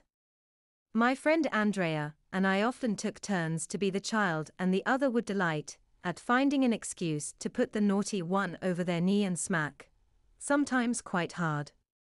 You had to be careful not to hurt your friend too much, as then the other would cry and run off, and the game would be over for a while. Andrea had a little brother, Peter, and he would sometimes join in these rather illicit games. Smacking Andrea or Peter was always exciting, even when I was just whacking their trouser seat or skirt, but my favorite times were when we were private enough that we could give it on the bottom. This felt deliciously naughty, and indeed, we would probably all have been soundly spanked had we been found out. I particularly liked to smack Peter. As he was younger, he was much smaller and fitted over my knee. I had to take my turn over the other children's laps, too. Something I obviously didn't fully understand at the time. I liked being over Andrea's knee, too. I used to pretend she was my big sister, who had caught me doing something naughty, and I was being soundly punished. I think I had a higher pain threshold than the other two children, so I would often go home with quite a red bottom, which of course I then had to be careful to hide from my parents, in case I was then given the real thing. Those games sound rather fun. I never got to play anything quite as daring as that. However, I do have one fond recollection from my childhood about smacking games. In the late 1970s, I was just starting primary school, and when I was 6, there was a pretty blonde girl called Amanda in my class, who was my first crush. I once told my mother I wanted to marry Amanda when I grew up, but then her parents split up. She went back to the UK with her mother, and that was the last I ever saw of her, although we did exchange a couple of letters. So much for that plan. Anyway, Amanda and I liked to play a game that we called Mothers and Fathers. It was, by and large, a very innocent sort of game. We would play it during morning or afternoon breaks. I would be the father and Amanda would be the mother, and some of our classmates would be our kids, who would crawl around and act a bit like bratty babies. I don't think we were ever the kids in this game, we were always the mum and dad. The kids needed discipline, and Amanda would smack them on their bottoms now and then. That was quite a core component of the game. Actually, looking back, it was probably a variation on tag, except that anyone who got smacked still had to be kids. They didn't get to take a turn as parents. I don't recall smacking the kids myself in these games. I mean, I might have done, but I have no memory of it.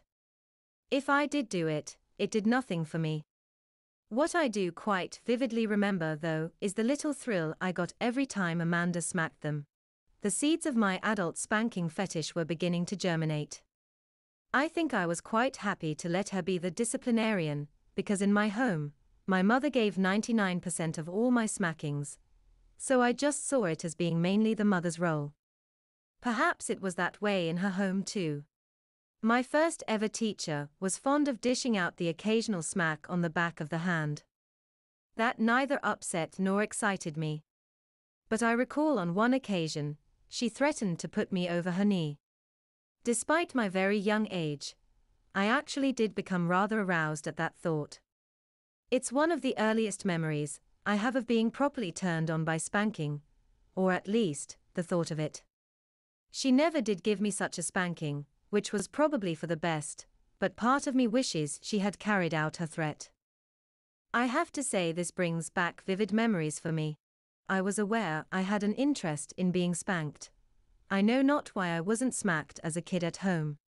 Spanking was a regular part of every game, Gillian spanking us two boys at every given chance. One memorable occasion, she fetched her mum's hairbrush, and she spanked me with that pretty hard over her knee.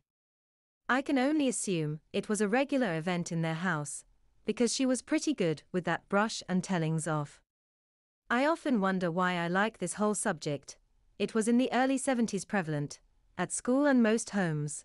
I felt ours was an exception, odd that I enjoy a bit of spanking even now in my older years. No point in trying to work out why, just enjoy it while I can. I wonder where Gillian is these days. I imagine, as she was the instigator to all the spankings I enjoyed as a kid, she has a husband somewhere and is happily spanking him. This sounds so familiar. I was a child of the 70s and early 80s. CP was on the wane at home. However, it was still a constant threat at school. So I would always try and engineer school games with friends. Every now and then it would be bingo. It did mean getting my own bum smacked, but it was worth it as it meant I could smack the others. Such amazing memories of smacking Angela and her younger brother Guy. Even my older brother told me about the punishments he received at school with the slipper and cane. He was quite proud of them. I was curious to know what it felt like, and he offered to give me a taster, adding that it would be good preparation for me. So he gave me a good 6 across my shorts with my plimsoll. Obviously it stung, but it was also fun in a way, especially after the initial sting had subsided. Yes, you have brought back some memories there. And just moved in with my auntie and made friends with the neighbors' kids. There was only 4 children in the street now. We had known each other a while now and we decided to play kings and queens. S was the oldest and he was king, the girls was his queens. There was something in the way mother called Margaret that sent shivers up my spine. I just knew from the tone I was in big, big trouble. I would slowly enter the living room, a slight flicker of hope that perhaps I was mistaken. But a glance at mother's face, as she sat cross-legged on one of the soft padded chairs, staring hard at me, her mouth set, told me to abandon hope. Sometimes the call took a little longer, when I was dispatched to school, with a sound whop on my skirt-clad bottom, and "we'll see about that when you get home, young lady," ringing in my ears, as I made my way down the driveway to the school bus. All day I sat at my desk watching the big second hand on the wall clock push the minute and hour hands closer and closer to quitting time and my awaiting fate. That walk up the drive, with some of my brothers and sisters, seeing mother at the door, her arms folded under her ample bosom, her legs apart, eyes flinty, as she snapped, "Hurry up, Margaret." When I was growing up in the late 40s, 50s and early 60s, it seemed to me that every youngster got his or her bottom smacked at one time or other. Most of the time it was an impromptu spanking, the culprit hauled unceremoniously over the irate parents' or guardian's lap, and a flurry of smacks landed on whatever part of the struggling culprit's clothed anatomy was available to the descending hand. Not in our home, though. Corporal punishment, when carried out on me, or my siblings, there were 7 of us with me second oldest, took the form of a ritualized ceremony. Mother was the prime disciplinarian, father only playing a role if you were stupid enough to resist. In that case you got a bottom thrashing from father, with his hard hand, then he left you to the tender mercies of mother, who proceeded to give you the same smacked bottom as you would have gotten originally. We learned early to cooperate. The lecture was always long and excruciatingly painful mentally, though not physically. Physical pain was yet to come. Mother was an expert in getting the truth and twisting your words to make them even more incriminating. I would stand in front of mother, hands wringing, shifting my weight from foot to foot, feeling the emotions rising from the pit of my stomach, and trying to choke back the tears, as I tried desperately to think of any way to get out of what was about to happen. She would cross and uncross her legs, as the tone of her lecture and interrogation rose and fell. I can still hear that soft swish from her nylons, as her thighs brushed together, and I glanced down at her large lap, picturing myself across it, yelping from the pain.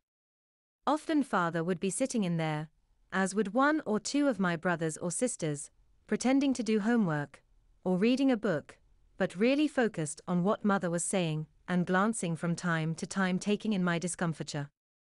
I had watched my sibs in the same predicament, so knew just how enjoyable and exciting they were finding the whole thing. And so glad it was not them. The bathroom was big, large white porcelain tub and toilet. There was linoleum on the floor, which had such a floor wax, musty, urine-y smell when my nose was pressed to it, as I lay over mother's lap. White ceramic tiles covered the walls. There was a big wooden vanity, with a large white sink set in it, and a couple of cupboard doors below, and a big mirror above. The acoustics in that room were superb in that the sounds of hand or hairbrush impacting with my buttocks, my mother's stern lecturing, and my yelps and cries, would reverberate off the wall and mix together into such a cacophony of sound. I know when I listened to one of my sibs get it in the bathroom the sounds were incredible. To this day, bathrooms have a special place in my psyche. When I visit my parents, I still walk into that room, a little trepidation in my heart.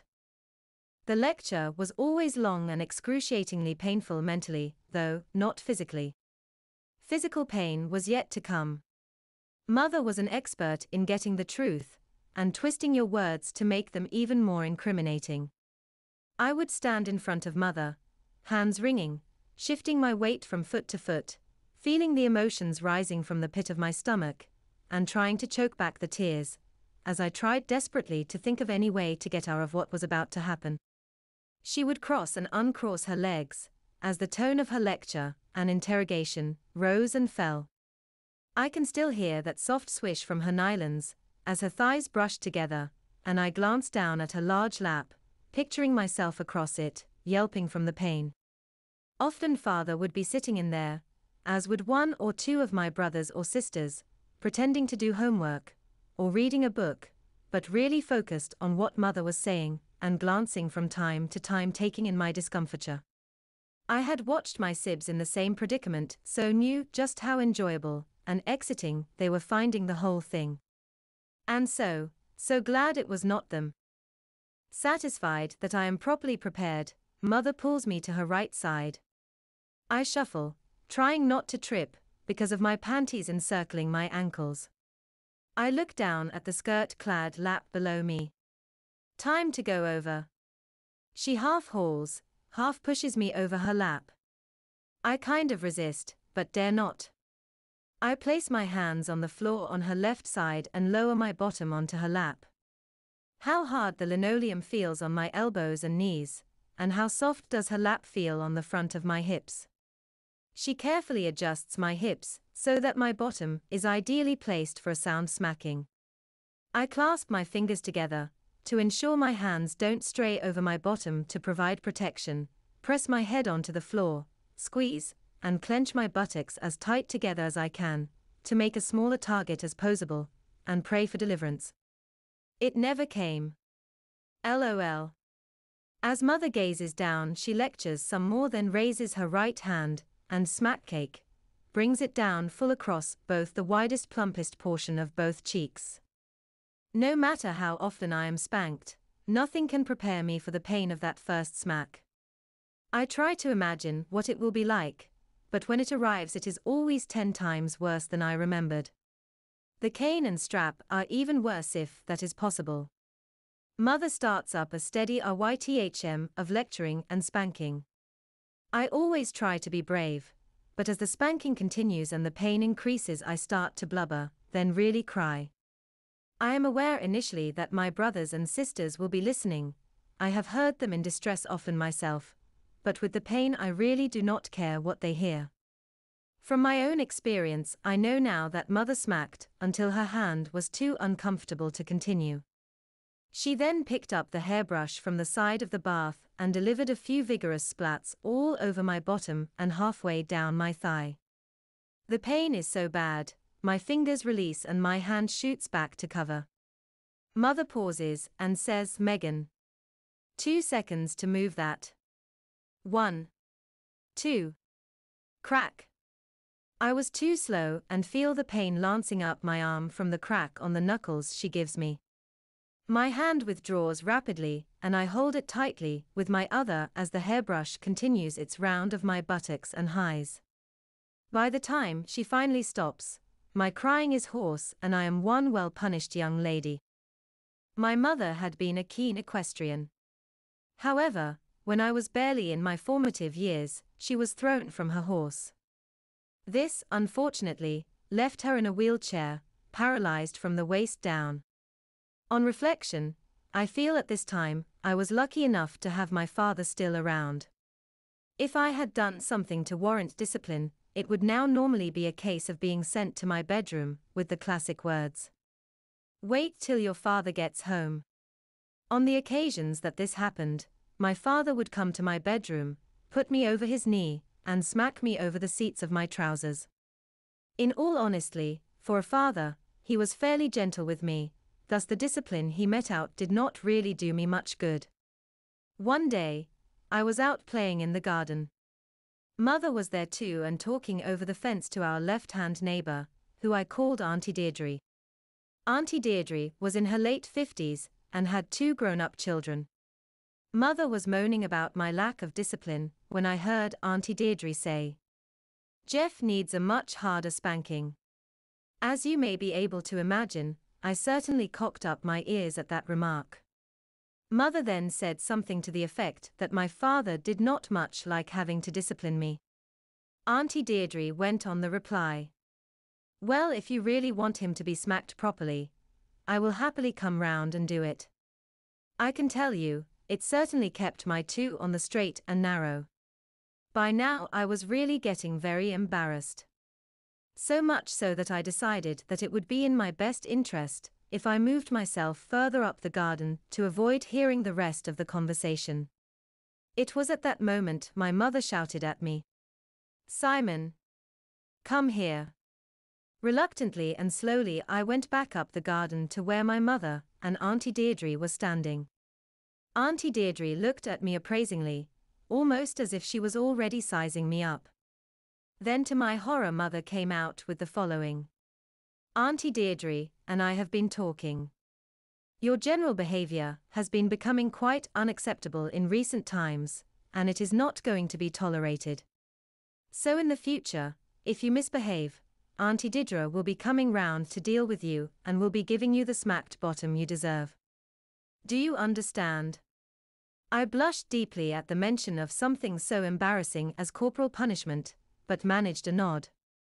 "Have you been a good boy for your mother today, Simon?" Auntie Deirdre demanded. Fortunately, mother answered for me. "Yes, he got a bit of a smacked bottom off his father last night, so he's behaving himself for now. At his age, his father should be taking the belt to his bottom," Auntie Deirdre shot back. "Well, see you behave yourself from now on, Simon. You won't like my medicine, believe me." For a few weeks, I was the best behaved son in town. Just the threat of Auntie Deirdre coming round to smack me appalled me. The thought of having my bottom smacked by a woman who wasn't my mother was mortifying. I thought about it a lot. Would Auntie Deirdre use the belt she said my father should employ? As I say, I was well behaved for a long time. But such was the nature of me at that time that they can't be good for too long. I forget exactly what I had done naughty, but one afternoon, soon after I got home from school, Mother exploded on me and said, "Right, I'm ringing Auntie Deirdre." I begged her not to, but she was having none of it.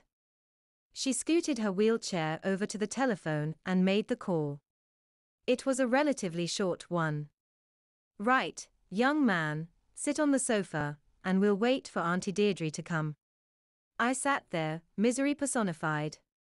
I remember listening to the lounge clock ticking for what seemed like hours, but of course, it was only a few minutes. Before too long, we heard the back door open. This was in the days when doors were rarely locked, except at night, and Auntie Deirdre calling out, "We're in the lounge." Mother shouted back. Our neighbor came through the door. In her right hand was a wooden hairbrush. She sat down on the sofa next to me. "Well, Simon, what have you been up to?" she asked. Before I could open my mouth, it became clear that this was a question not really aimed at me, as Mother described my misbehavior, adding to the list one or two little sins I thought had been ignored or forgotten. "Well, Auntie Deirdre," now looking me right in the eye, "it sounds to me like somebody needs his bottom smacked." My mouth opened in protest, but no words would come. "Yes, he does," Mother confirmed behind me to my horror. The room was a combined lounge diner. Auntie Deirdre got up, took a chair from under the dining table, and placed it in the center of the room, facing Mum's wheelchair. Auntie Deirdre sat down on it, put the hairbrush down on her lap, and called me to her side, which I did very reluctantly. "A good smacked bottom," Auntie Deirdre said, looking me straight in the eye again. "This is what naughty boys need, isn't it?" That was another one that didn't need an answer from me. She picked up the hairbrush. "Lie over my knee." I did as I was told, being familiar with the position from my father's spankings. Auntie Deirdre pulled my shirt back a bit to expose my bottom properly, and put an arm around my waist. It was a grip of iron, and I was about to discover why it was necessary. The smacked bottom with the hairbrush that followed was the worst smacking I had ever had in my young life. Mother's own hand smackings had been quite sharp and definitely to be avoided, especially compared with father's fairly innocuous spankings, but this was in a different league. She aimed most of the strokes hard and low, I guess so that I would really feel the chastisement for a while when I sat down, which I certainly did. I was finally let up, a blubbering wreck. Auntie Deirdre took me by the hand and steered me over to an empty corner of the room. I was ordered to put my hands on my head, and was left there, crying and newly smacked bare bottom on show. When father got home, Mother delighted in regaling him with all the intimate details of my punishment. To say that the results on my behavior were spectacular would be an understatement. Even father stopped smacking me when he saw how much better the results were when I was turned over Auntie Deirdre's knee. I don't remember all the events of this particular incident. Mom and I were getting ready to go out for the day to see Mom's best friend Tony and her daughter Linda, who was a year younger than me. Mom had told me this was going to be a dress-up event in which I would have to wear a dress shirt, bow tie, dress shorts, and jacket so she could show me off to everyone.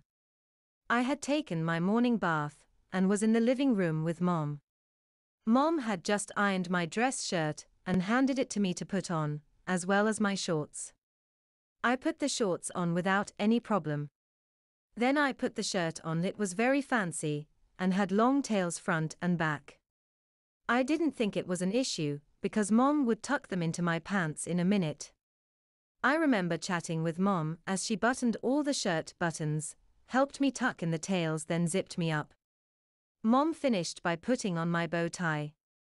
I thought I was ready to go, but then Mom noticed something wrong with my shorts.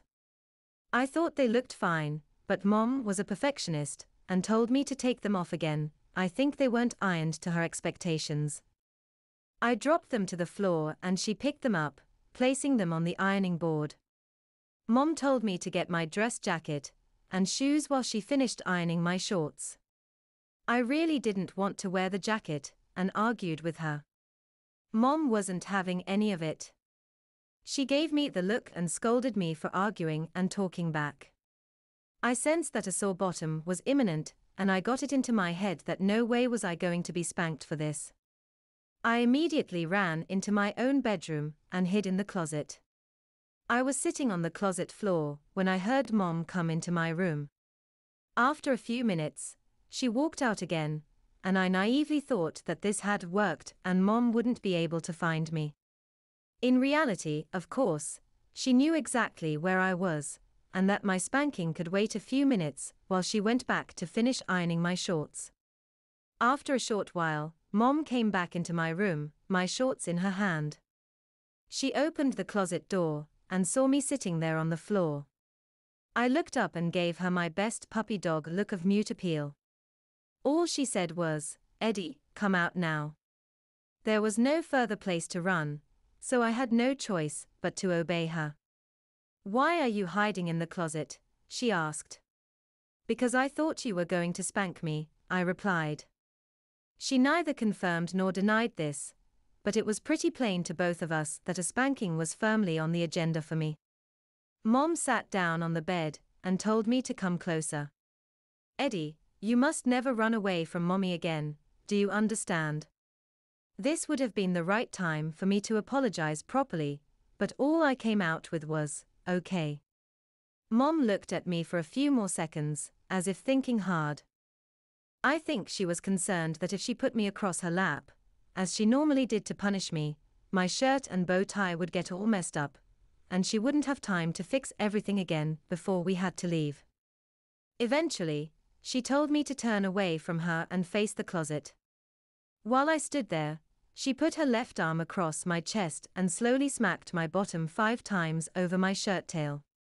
This was unusual as Mom usually gave me far more smacks, depending on the offense. Indeed, when I had been very naughty, I would be unable to keep count. I think Mom must have really found this spanking position awkward, but there were no complaints from me. Finally, Mom said, "Right now get dressed unless you want a much harder spanking." I did as I was told, and by the time I was ready, I looked like her little Lord Fauntleroy. Mom combed my hair and took a good look at my hands to make sure they were clean. Then we left the house and got into the car. My brother, Felipe, and I were staying with her, as our parents had gone away for the weekend to celebrate their wedding anniversary. If you can call what happened an overreaction, as I do, and did at the time, the stress of managing 2 unruly 11-year-olds for my aunt, who was quite a bit older than her brother, my dad, perhaps explains it. We had to share a room at her place, which we didn't like at first. But as we sat up late talking, there was a lot of giggling and laughter. Twice, my aunt knocked on the door and told us to be quiet, which was fair enough as her room was next to ours. At last, she commanded silence on pain of punishment. We made it about 5 minutes before the door flew open again. The talking is bad enough, but the language I hear coming out of you 2 children is a disgrace. We blushed. We'd been swearing like sailors and not even realizing it. We didn't swear in front of our parents, but we'd let our filters down at our aunt's place. Your father gave me full permission to punish you as I see fit. You'll be returning to bed with sore bottoms tonight. Downstairs, both of you. In silence, we sloped down the stairs and followed our aunt into the living room. Wait there. She disappeared into the kitchen. A moment later, she was back with a flat, wide wooden spoon. Felipe's eyes widened, and my heart began to beat against my ribs. "Who is first?" she asked. My brother stepped forward, and I was impressed with the dignity with which he comported himself. There was no childish crying or begging. He stepped forward with his head held high and volunteered to go first. I won't humiliate you by letting you see each other in a state of undress. Wait in the kitchen. I went to the kitchen, but of course, I kept the door open just a crack and peeked through. I watched as my brother was told to remove his pajama bottoms and kneel on the sofa, which my aunt had aligned with another chair. The sofa arm and the chair arm were together, and, draped over the arms, your bottom would be pushed up and exposed. I watched through the crack of the door as Felipe obeyed, again with impressive calm and dignity. I hoped I would keep my cool so well. My aunt raised the spoon and began to smack Felipe's bottom with it. She raised her arm high and brought it down hard and fast, again, and he trembled on each impact. I'd quickly seen enough, pulled the door to and sat at the kitchen table, aghast at what was to come for me. The sound was awful. Crack, crack, crack, so many whacks. I began to watch the clock, and only then did I realize how late it was. It was nearly 2:30. No wonder our aunt had been annoyed at us for making noise. For 5 long minutes, I heard my aunt belabor poor Felipe with that spoon, and, his resolve broken, I heard him cry out, "Ow! Ow! Ow!" near the end. At last, the sound stopped, and I heard my aunt say, "Fetch your sister." Felipe came in, limping, his eyes wet with tears and clutching his rear end. "Go on," was all he managed to say. I entered the living room, my heart about to burst. There was a lump in my throat, and I willed myself not to cry. "Right, there is no favoritism in this house. You will be treated the same as your brother. Pajamas off, and I want you bent over these arms on your knees." And she tapped the chair arms with the spoon. I untied the cord around my waist and lowered my pajamas, praying Felipe was not doing as I had done and watching me in my humiliation. I also realized something: those pajamas would not have given much protection against the thick spoon. The act of bearing myself was a part of the punishment. It was symbolic, a submission. I felt sick with nerves as I climbed onto the sofa and lowered my stomach onto the chair arms. I noted that this position was, at least, more comfortable than standing on my feet, bent over the kitchen table. 5 minutes of this should clean out your mouth, she said grimly. The spoon struck my left buttock, then my right. The first blows were not really painful. They were striking fresh flesh. But after about 90 seconds, every inch of my bottom had been smacked and the blows continued to rain down. The strokes on flesh that had already been hit hurt a lot, yet still they continued, as if another layer of paint had to be applied. At last, I cried out in pain, something I'd never done while being slippered. The blows on already bruised flesh were just too much. Tears welled up and I remember saying, "Please, enough." There was to be no mercy. I guess it was 5 minutes she beat me for, but I was in too much pain to really think by the end. It was agonizing. My bottom felt as I imagined it would were it to be skinned. At last, it was over. She let me rise and dress and called Felipe in. My brother entered, and now I was the emotional one and he had time to calm down. He was, however, still clutching his bottom. "Back to bed. Not one word out of you till morning," said my aunt. As soon as I was in bed, I burst into tears. The punishment, I felt, had been excessive for the crime. A few smacks for swearing might have been in order, but this was a serious beating. Felipe agreed, for he was not tearful, but angry. I heard him muttering curses under his breath, and he later furiously complained to Dad. Of course, Father took his sister's side. It was the last time we ever swore at our aunt's house, but not the last time we were to be punished. Felipe was the next of us to be slippered, for an incident at school I had nothing to do with. Although I did not witness his thrashing directly, I heard it all right. It was severe, more severe than the first one.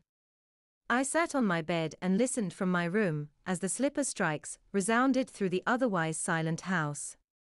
I winced at each one, for I loved my brother and hated to hear him suffering. I know there are siblings that take a malicious pleasure in hearing their brother or sister punished, but I didn't feel that way. I actually lost count of the number of strokes he received. It was more than 20 for sure. When it was over, he raced to his room and shut the door. I knocked and offered to come in and comfort him, but he told me he wanted to be alone. The next slippering had my name on it.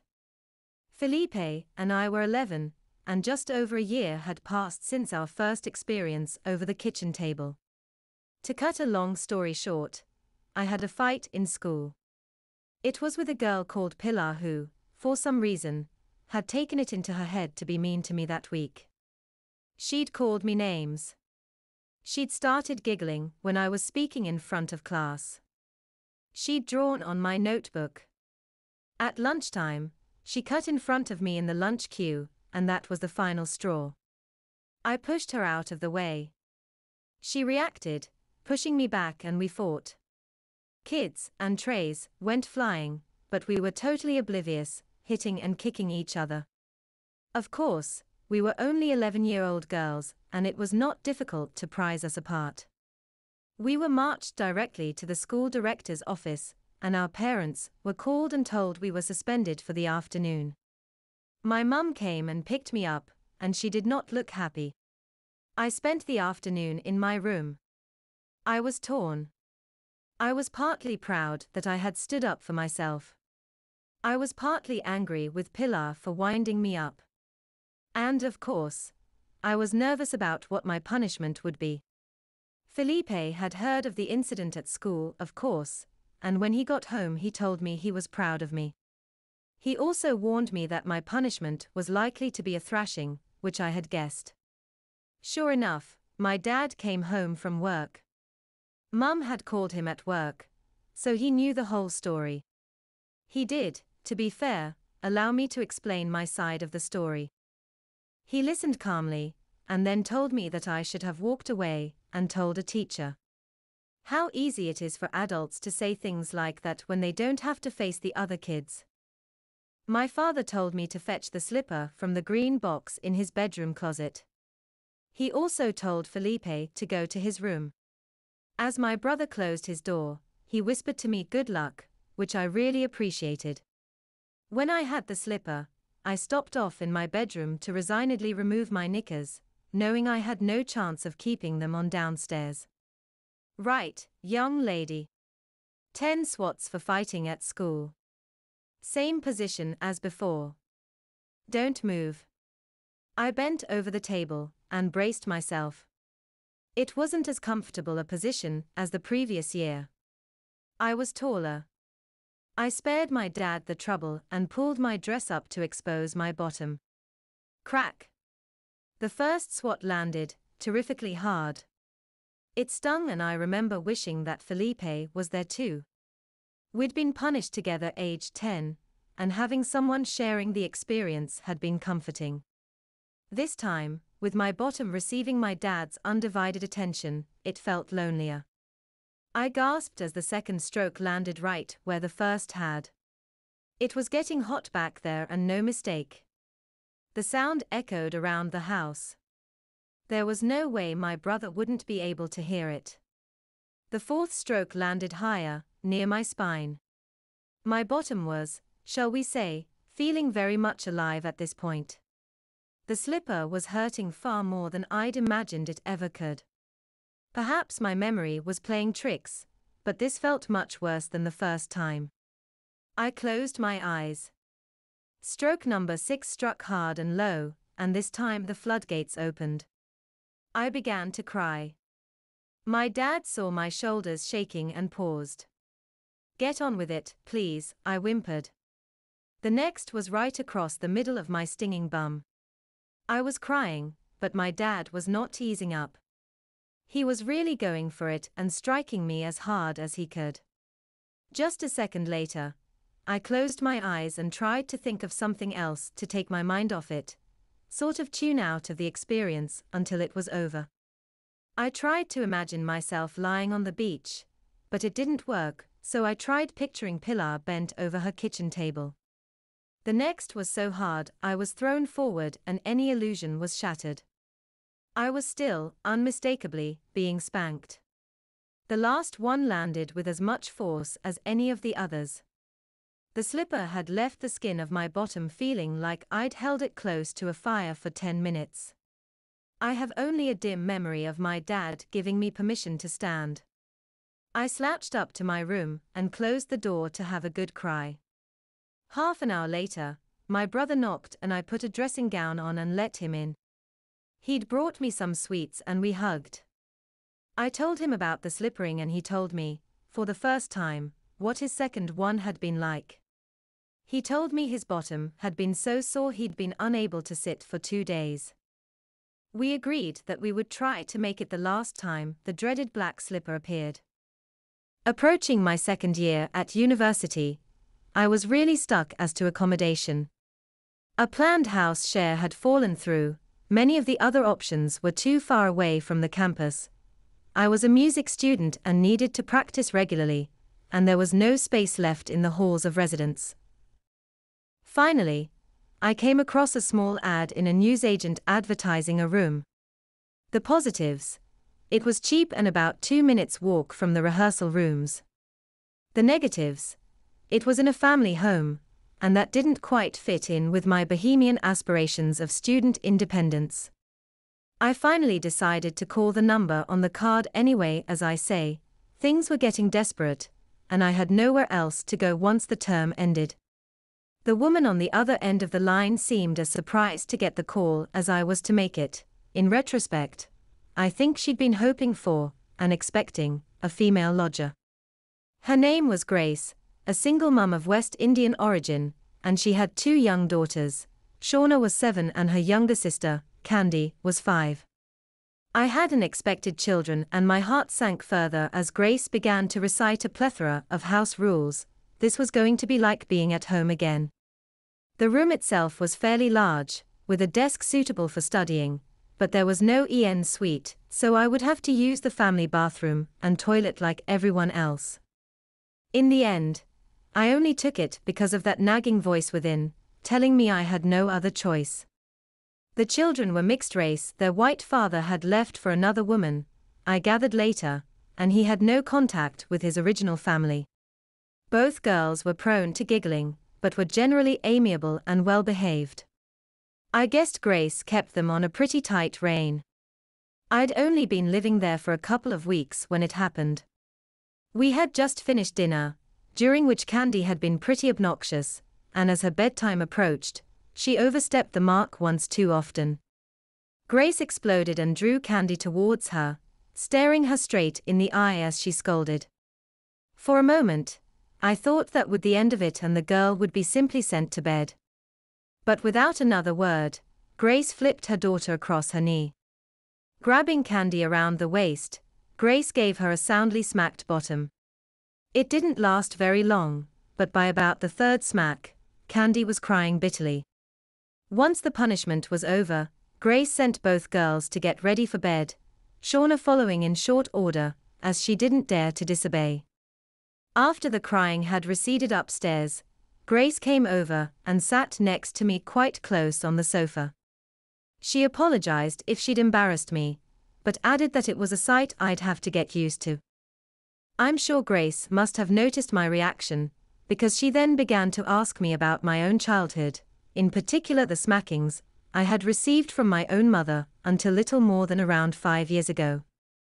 She asked me about my spankings in great detail, and I found myself blushingly mortified. I was relieved in all senses of the word when she finally went off. When my brother and I were younger, we were lucky enough to have our father build a tree house for us in an old beech, which towered above a remote corner of our back garden. Timothy and I spent hours on end in that thing, and for the most part one only have happy memories of it apart from one particular day. It was the long school summer holiday. We were 8 and 10 respectively, and we were bored out of our minds. I'm pretty sure it was Timothy who suggested running doorbells. He was 2 years older than me and almost always the source of trouble. Anyway, this seemed like a pretty fun idea to me. Most of our neighbors had plenty of shrubs in their front yards, so there was plenty of cover for mischievous children. For a few minutes, we caused fairly harmless havoc throughout the street, ringing the doorbells and scurrying to the cover of the bushes. Unfortunately, around 5 knocks in, our luck ran out. The owner of the house, instead of being innocently occupied elsewhere, was on the very point of coming through the front door with a package, and we had only gotten about 12 feet away in our flight when the door opened and he saw us. If we had been actually at the door, we could probably have bluffed something, but our intent was crystal clear. The guy yelled something inaudible, but clearly angry, put the package in his car and began to advance towards us. We needed no further bidding, we took to our heels and disappeared around the corner. A few streets later, we were back home, and were sitting on the garden wall, discussing the close shave, when the guy reappeared at the top of our streets. We rushed into the garden, and up the rope ladder into the tree house. We lay there quietly, hearts beating double, looking down at the ground from our hidey hole. Inevitably, Mother eventually appeared in the garden, with the guy himself in tow. She had evidently seen us climbing up to the tree house. "You two. You come down here right now. I want a word with you." Timothy put his finger to his lips in an order to me to stay quiet, maybe in the vain hope that Mother would think she had been mistaken. She and the man spoke quietly for a moment, then I heard him say more audibly, "Well, I'll leave you to deal with them." We couldn't hear Mother's reply, but they went back into the house and he presumably took his leave. Presently, Mother appeared under the tree again. "Tanya, Timothy, I know you're both up there and I know what you did. I'm not risking my neck to haul you down, but you'd better believe that whenever you come down from that tree house, the paddle will be waiting for your bottoms." With that, she went back into the house. We held out for some time, probably a couple of hours as I recall. Mother kept an old fleaback paddle for our misdemeanors. It produced a hot, stinging bottom and a whole bunch of tears, and I had no doubt we would be ending up getting a taste if we went down immediately. Timothy reckoned if we held out for a bit, Mother's anger would subside and we might get away with just a good scolding. In actuality, of course, our deliberate disobedience and delay was only making a few good swats of that paddle ever more sure. Eventually, it started to rain. The tree house wasn't really very waterproof, and our clothes soon started to soak through with the wet. We were both wearing jeans, and denim in particular is a miserable material to wear when wet. I finally turned to Timothy. "Come on, we better go get this over with. At least we'll get warm and dry." Just where we were about to get warm was another matter, of course. Anyhow, by now Timothy was as fed up as I was and we skulked through the back door into the kitchen. Mother wasn't there, but the first thing we both noticed was the paddle out on the table ready. We heard the downstairs toilet flush and Mother came into the kitchen, having evidently gone for a pee. To our dismay, there was no sign that her anger had diminished in any significant way. "So you decided to come down and face the music at last, like honest ones would. Well, better late than never. I think you had better go and change into some dry clothes first, no sense in you dying of pneumonia. As soon as you're ready, get your butts back down here in the kitchen, the paddle is waiting for them." We scurried up the stairs and dispersed to our respective bedrooms. I took off all my clothes, even my panties were soaked through. I remember toweled myself down a bit, then changed into a fresh, dry set. The last thing on earth I wanted was to go downstairs for a spanking, but I knew it made no sense to keep Mother waiting any longer. When I got back down, Mother had put 2 kitchen chairs out, side by side, in the center of the room. She already had the paddle in her hand. She tapped the furthest away chair with it. "Bend over there." Timothy had yet to arrive, but I could hear him coming down the stairs. I heard Timothy's step on the kitchen floor. Mother must have pointed at his chair, because I heard no tap this time, just bend over the chair. Timothy came to stand by me, then his face appeared next to mine, as red as my own probably was, and we briefly glanced at each other. Timothy, move closer to your sister, right? Hold still while I dish this out, and I hope it teaches you both a good lesson. There was a pause and then we both simultaneously gave out a yelp, and Mother's strategy at making us bend over close was now clear, as the first swat was shared evenly between my left buttock and Timothy's right. For a few hot, tearful minutes, Mother paddled us efficiently and without mercy, varying the target as she went. Sometimes just one of us would get it right across our bottom cleavage. Sometimes there would be a single, hard whack to our outer buttock. Then Mother would come back to the center again, and the sting would be shared between both our bottoms. It seemed like an age, but was probably only a few minutes. You can be sure that when we were finally allowed to pull undies and pants back up, we were both very soundly spanked. Mother handed us a tissue each to dry our eyes, and we fully expected her next move would be to send us straight to bed in disgrace. However, much to our surprise, she went to put the paddle away, and came back with our coats. Put these on. You are coming along with me to apologize. Come along, quickly. Naturally, that was the last thing we wanted, as our backsides were already on fire. So we were marched a few streets to the house, which had been our undoing. Mother rang the bell, the guy appeared and he invited us in. Tanya, Timothy, do you have something to say to this gentleman? We both mumbled an apology, unable to bring ourselves to look him in the face. Well, I hope we won't be having any more of your naughtiness in our street, he replied. Did your mother spank your bottoms like she told me she would? My mouth was dry as a bone and I could only nod. Timothy managed a yes, sir. What do you get when you are naughty? This catechism was awful, but again Timothy managed a reply. We get the paddle, sir. The man put a finger under my chin, and made me look him in the eye. I really did blush deeply then, but managed to nod my head. To our horror, instead of bringing the conversation to a close, Mother said, I've actually brought them here so you can see for yourself how well they've learned their lesson. Go ahead, you two, turn around and take your pants and underwear down. Almost by now in a dreamlike state, we obeyed and slipped our underpants down, just enough to reveal two well-paddled bottoms. Well, it looks like your mother is a good spanker.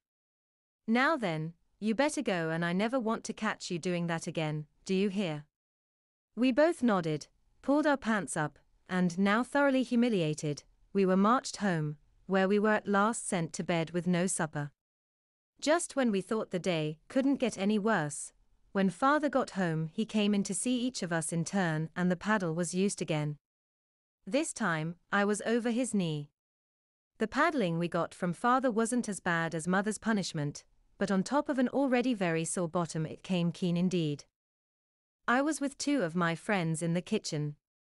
We were making pancakes and I was showing off, being the youngest of us all, holding my hand close to the pan to show how brave I was and mixing the batter very aggressively, stuff like that.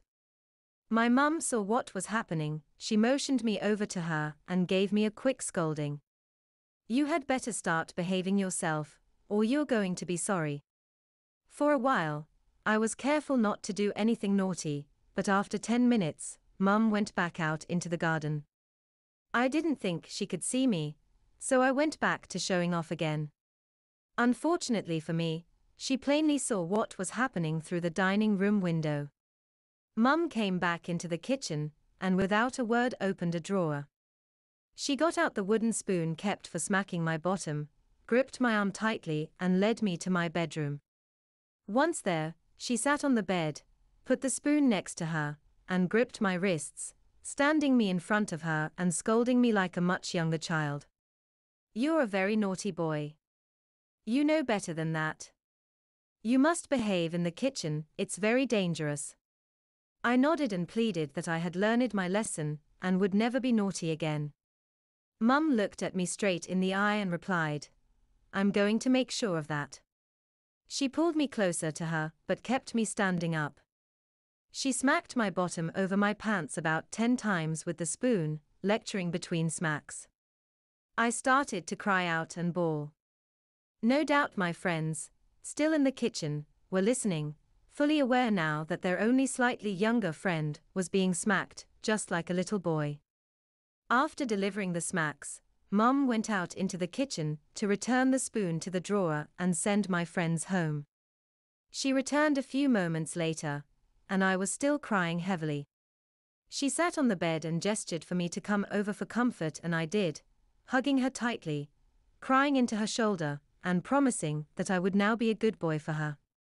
She rubbed my back until I settled down, reassuring me that I was a good boy, who makes mistakes, but is still learning, and that she still loved me, before guiding me under the blankets for a nap. It didn't take long at all for me to fall asleep. As I was always tired out after a smacking, I never doubted that my mum loved me, and she never gave me more than I deserved. I was smacked with that same spoon throughout my younger days.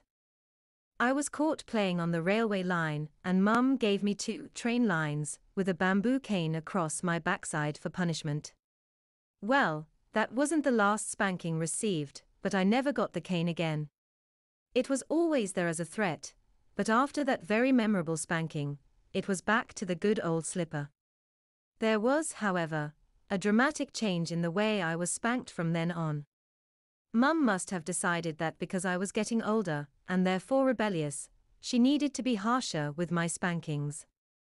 So all punishments were given on the bare bottom, much to my dismay. I had to remove my pants and then my underwear before bending over to take the licks. I hated having to remove my underpants. It always embarrassed me to have my mum see me naked, but drop my pants I had to do. The pain of the slipperings was worse, too. Mum hit 10 times harder than she had before the train lines caning, and the number of strokes increased. Instead of an old-fashioned 6 of the best, as Mother used to say, I received as many as 15 pounding strokes. Slap, slap, slap. That slipper would do its punishing work, and Mum always slapped the same spot at least 4 times. She always reddened the whole of my backside, leaving no spot unpunished. Often, the slipper would be applied to my poor naughty bottom at bedtime, and I remember how painful it always was sitting down the next day at school. All this continued until I was 16. For some reason Mum considered me an adult at 16 and stopped using corporal punishment. But I will never forget that slipper, it did its job well. When I was younger, my mom and dad went away on a business trip. Since they could not take me with them, Mom asked a friend if I could stay with her until they returned. The friend said yes, and I was taken to her home. The friend was a little younger than my mom and very attractive. She was not yet married and lived alone. It would be fun to have a youngster around the house, she said to Mom. However, boys of my age group, Mom assured her, often got themselves into trouble. Before Mom left, she told the woman exactly what she should do if I did not behave. If he doesn't do what he's supposed to do or gets out of line. Mom instructed. Make sure you put him across your lap and give him a warm bottom. The woman giggled at this and smiled at me. I assumed nothing of the kind would actually happen. However, I quickly discovered how very wrong my thinking was. Things went fine for the first few days, without even a threat or scolding. However, I began to fall into my usual routine of doing as I pleased and getting away with as much as I could. I was soon to find out that my mother's friend was not a pushover. I was also soon to find out that she could and would carry out the instructions she had been given to the letter. One very wet morning, I was sternly warned to not get my clothes dirty while playing. The rear yard was sopping wet and the bare patches on the lawn were muddy. Needless to say, I did not stay clean for very long. By the time I was finished playing and went back into the house, I was caked with thick brown mud. I also had left a telltale trail of thick mud, from the kitchen to the living room. "You are a naughty boy," came an angry female voice from behind me. "Look at what you've done to yourself. Never mind my clean floor and carpet." Grabbing me by my right hand, she led me into the bathroom. "I'll have to wash everything you have on while you take a shower. Leave your clothing outside the door, take your shower. Put on your pajamas, then come to the living room." I did as told, placing my muddy clothes on the floor outside the door. I then showered, after which I put on my pajamas, and made my way to the living room. "Now we can take care of the second order of business," she said as we arrived at the living room sofa. I asked her what she was going to do. She replied by seating herself, and pulling me face down across her knees. This was a position I was more than familiar with at home. However, I was used to Mom doing it, not a complete stranger. I became quite contrite, hoping to beg my way out of my just desserts.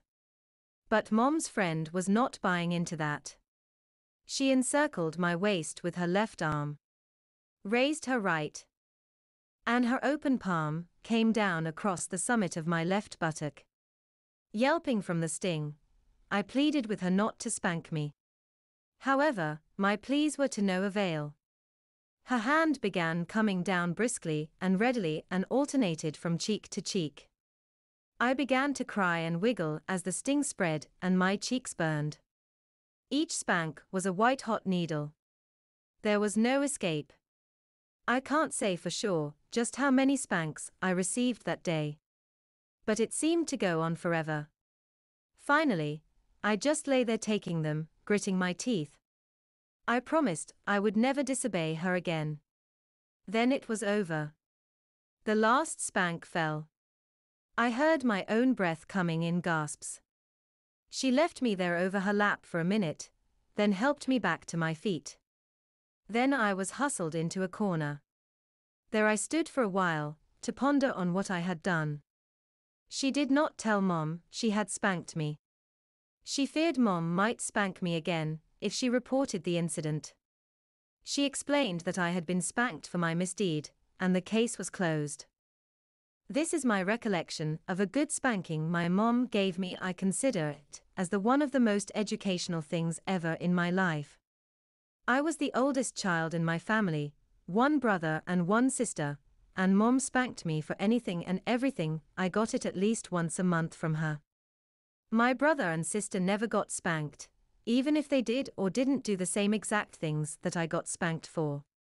I guess I was the trendsetter, as both Mom and Dad were the youngest children in their families, and this was a learning experience for all of us. It was a spring day, and I had just turned 10 years old. I was incredibly disobedient and constantly talked back to my mom. I was warned many times to behave, but just didn't listen. After arguing with my mother for some time, she said, "Eddie, what did I say about talking back to me? Go take a bath and get ready for bed, as I have had it with you." It was just after lunch, about 1 p.m. I went into the bathroom, filled the tub myself, got undressed and jumped in. I wanted to show Mom I was now old enough to take a bath by myself and didn't need her to see me naked any longer. She came into the bathroom and brought me just a pair of briefs to wear. She said, "When you finish your bath, I'm going to spank you." She really emphasized the spank. I gave her a look and said, "Mom, I'm too big to spank anymore." She replied, "Get out, dry yourself off, get dressed and go to your room." So I did, and walked over to my bedroom wearing nothing but my tighty-whities. I had a nice clean bottom and clean underwear, perfect for a child's spanking. Mom was waiting for me in my room. I walked by her and went to my dresser to get my PJs. "No. Come here," she said. I walked over to her and, because I wasn't a little kid, she picked me up and held me over her arm, over my bed with my feet dangling in the air. I thought this was bad enough, but to really prove her point, she then pulled my briefs down at the back. She then started smacking my exposed bottom hard and fast. She spanked me so fast I couldn't count how many I got. This was my very first ever bare-bottom punishment. The slaps from Mom's hand sounded so strange against my bare skin, and my backside was on fire. Despite the pain, I didn't cry a drop, and neither I nor Mom said anything. When she was done, she put me down and tucked me in bed, lying on my back. I had previously been made to sit in my chair, on a pillow, after a spanking, but this was the first time I got immediately put to bed. Mom told me not to move or turn over until she told me, or she would spank me again. I knew she wanted me on my, but as long as possible to maximize the punishment, so I obeyed her. After a little while, she came back into my room to check on me. She wanted to see if I had moved or rolled over. Fortunately, I had not.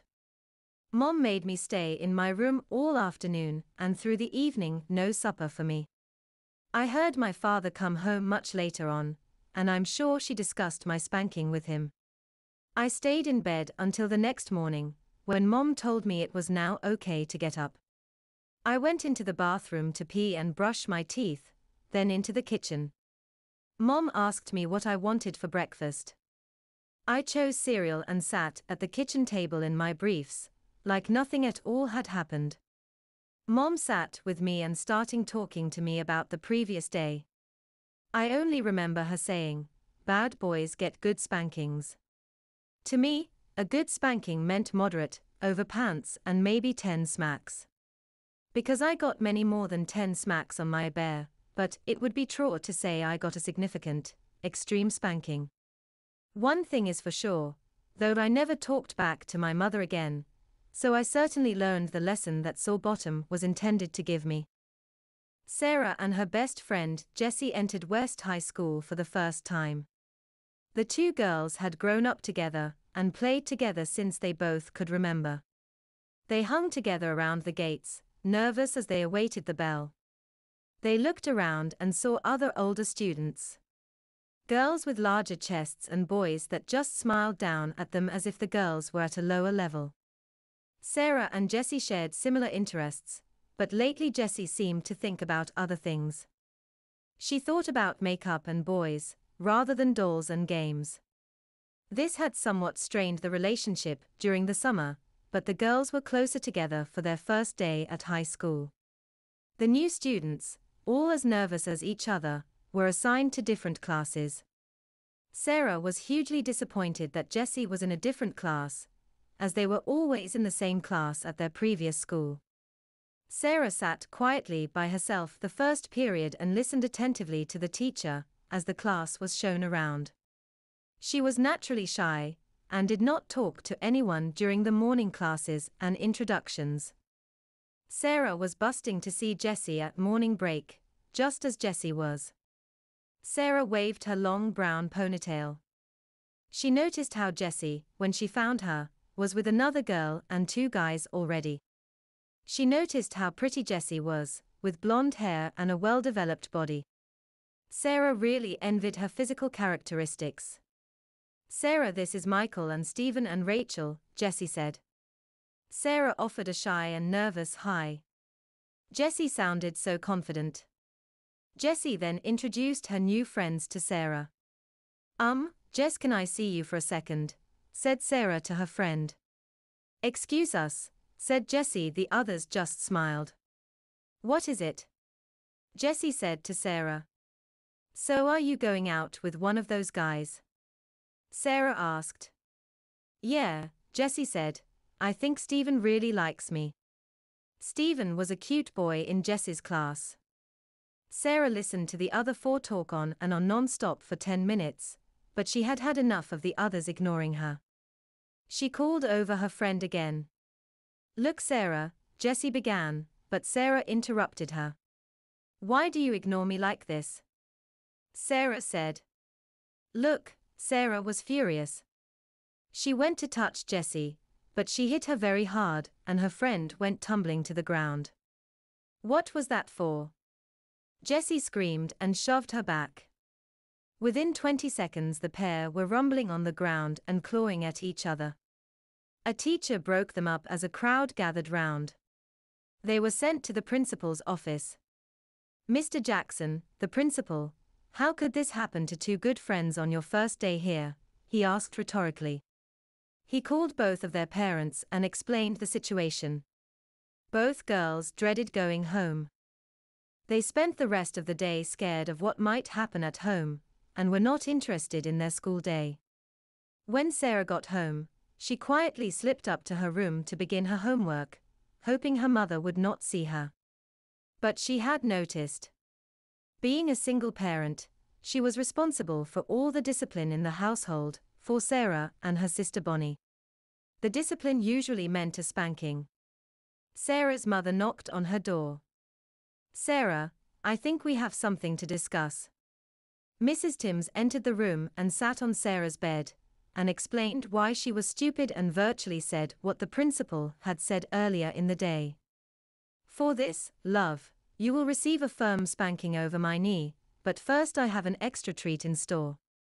Mrs. Timms went across the hallway into the bathroom, where she retrieved a cake of soap. She pinched Sarah's freckly nose and her mouth popped open. At this point, Sarah's mother placed the cake into her mouth. She waited for 10 minutes while her daughter gargled and choked. She was thoroughly in tears afterwards.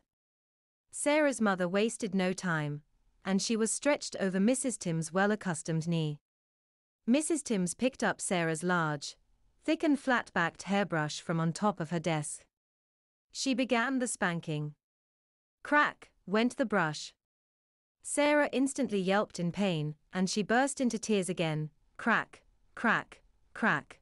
Sarah screamed out in pain, but Mrs. Timms had not nearly finished. Her whole bottom was now stinging with pain as the brush whacked down on the defenseless crying teenager's wounded backside. Crack, another yell and a flurry of tears. Sarah could not concentrate on anything, the pain was so immense. Crack, crack, crack, crack, crack, crack, crack, crack, crack, crack, crack, crack, crack. The hairbrush whacked Sarah's bottom for the last time that day. The brush was put down. Sarah's mother then gave her 15 or 20 hard hand slaps to finish the job. "Now make up with Jessie," said Mrs. Timms. "Yes, Mommy," said Sarah, blubbering like a Sarah rang her best friend and apologized and told her side of the story, as did Jessie. They both now talked to Jessie's new friends at school, and Sarah was really fitting in. She was happy. A spanking from my favorite teacher. It is one of the ironies of my high school life that I got one of my most painful paddlings from my favorite teacher. The factors that contributed to how much it hurt adjust to how thin my gym shorts were, and the fact that she was a fit young lady with strong arms. Coach B was pretty new to the job, and I think I was one of the first girls she ever paddled. So maybe it was her inexperience combined with my thin shorts back that made it so painful. It was my own fault I was being paddled, as I went to school in a dress that was far too short, and was reported to the assistant principal. When he interviewed me, he said I'd already had one warning from him, and so this time it would mean the paddle.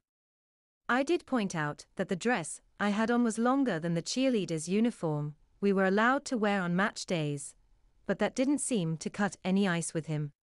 So I was booked for a sore bottom. Even worse, because this was my second paddling, I would get 4 swats. I thought I'd have to bend over then and there, but the AP said he had a meeting on, so I would have to wait till later. I wasn't very pleased with this, as we had a fitness session after school with Coach B. She was young and good-looking, and we girls really liked her. She ran this fitness session for the girls' teams after school. So we team girls all willingly went along, as she was really fun. I certainly didn't want to have to take part with a sore bottom, so I waited anxiously for the call from the AP for my paddling. The call never came, so I assumed that I'd have to wait till the next day to get the spanking. I made a mental note to put on a pair of thick jeans and 2 or 3 pairs of panties. I took part in Coach Bea's training session with great enthusiasm.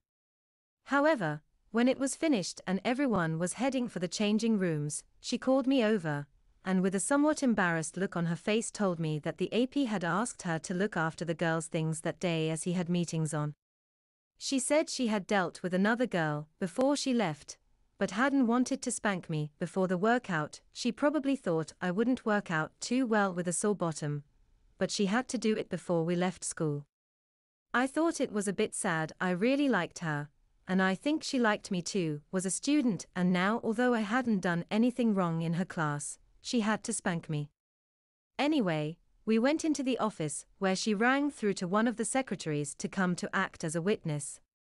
I noticed with trepidation the paddle lying on the desk ready. While she was waiting for the secretary to arrive, Coach B told me she was sorry I was in trouble, and that she had to do this, but that this was part of school life and discipline. She asked me if I had been spanked in school before, and I said I had a few times, which was a slight understatement as my butt and the paddle were on pretty familiar terms. With that, the secretary arrived and Coach B told me to bend over the desk. I didn't feel my bottom to be very vulnerable because of my thin shorts, of course. I could have asked to change, but my skirt was very short and might not have covered the subject anyway. Okay, Carrie, I've been asked by the AAP to give you 4 swats of the paddle, so let's get it over with, said Coach in a kind but firm voice.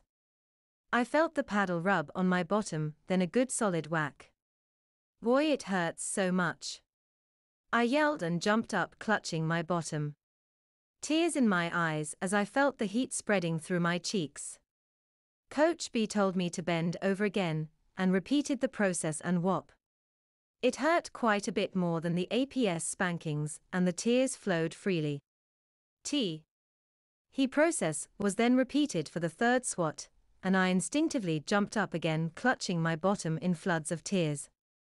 1 more, Carrie, said Coach B, and I tearfully bent over again, and felt the pedal rub against my thin shorts before the 4th swat landed.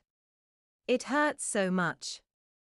I Holland actually did a dance clutching my bottom, which appeared to be on fire. It was embarrassing in front of the secretary and my favorite coach, but I couldn't help it. Coach B then said she hoped she wouldn't have to do that again and I could go. So I made my way tearfully into the changing room where every eye appeared upon me. I quickly dressed and went into the shower and cried my eyes out at the end of it. I changed as quickly as I couldn't, try to look as normal as possible, which is very difficult when your face and your bottom are very red. Thankfully, a friend of mine had her mom pick her up and gave me a lift home. I had a job sitting in the car, and when I got home, I had an inquisition from Mom as to why I had got paddled. I think she thought I'd been rather hard, but she said if I must break school rules, I must expect to get spanked. Anyway, that night I slept on my tummy, and when I woke up I was still sore and it hurt when I sat down. The next day, I was still faster than usual than when I'd been paddled and had a couple of small bruises on my butt. I didn't want to meet Coach B, but as it happened, she was the first person I bumped into in the hall. I flushed with embarrassment, but she smiled and asked if I was okay. I said I was still a bit sore, resisting the temptation to rub my bottom. She looked a bit embarrassed again, and said he was sorry she had to spank me, but she hoped I realized she was just doing her job and it had to be done. I smiled faintly and nodded, though wishing to myself she hadn't done her job quite so thoroughly. One thing I'm glad about is that the spanking didn't sour the relationship.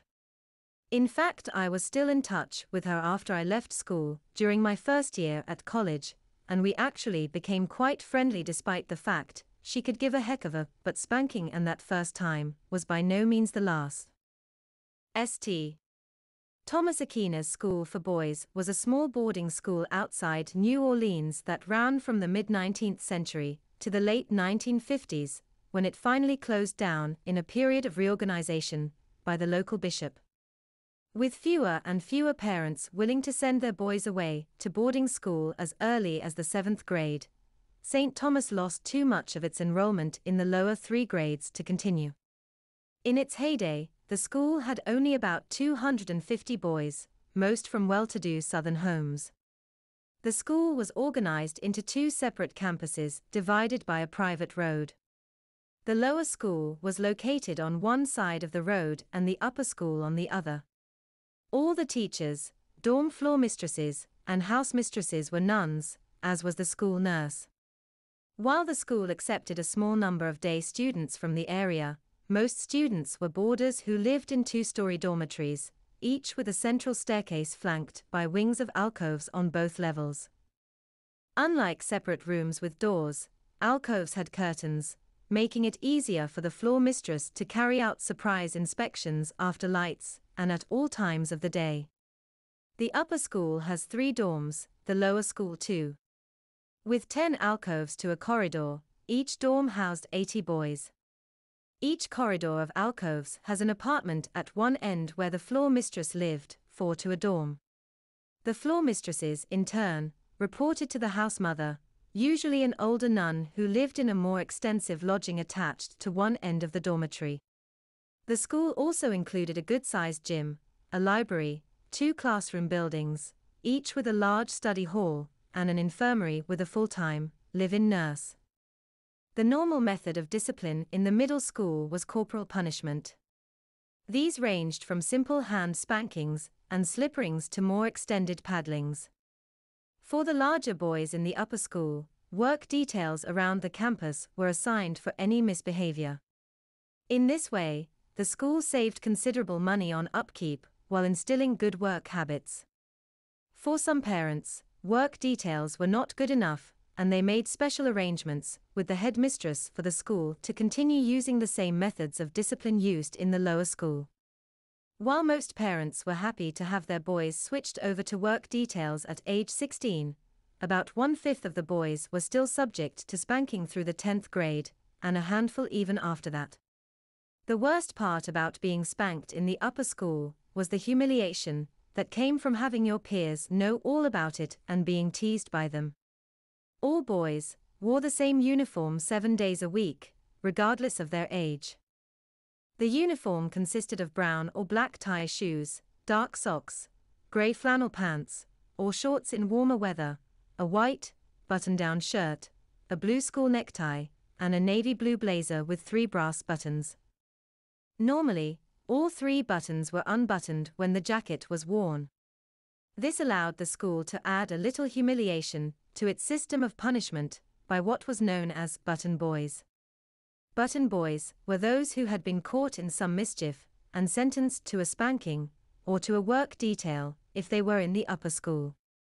Depending on the severity of the offense, the guilty culprit had to button 1 or more of their 3 brass buttons and keep them buttoned for a 24-hour period.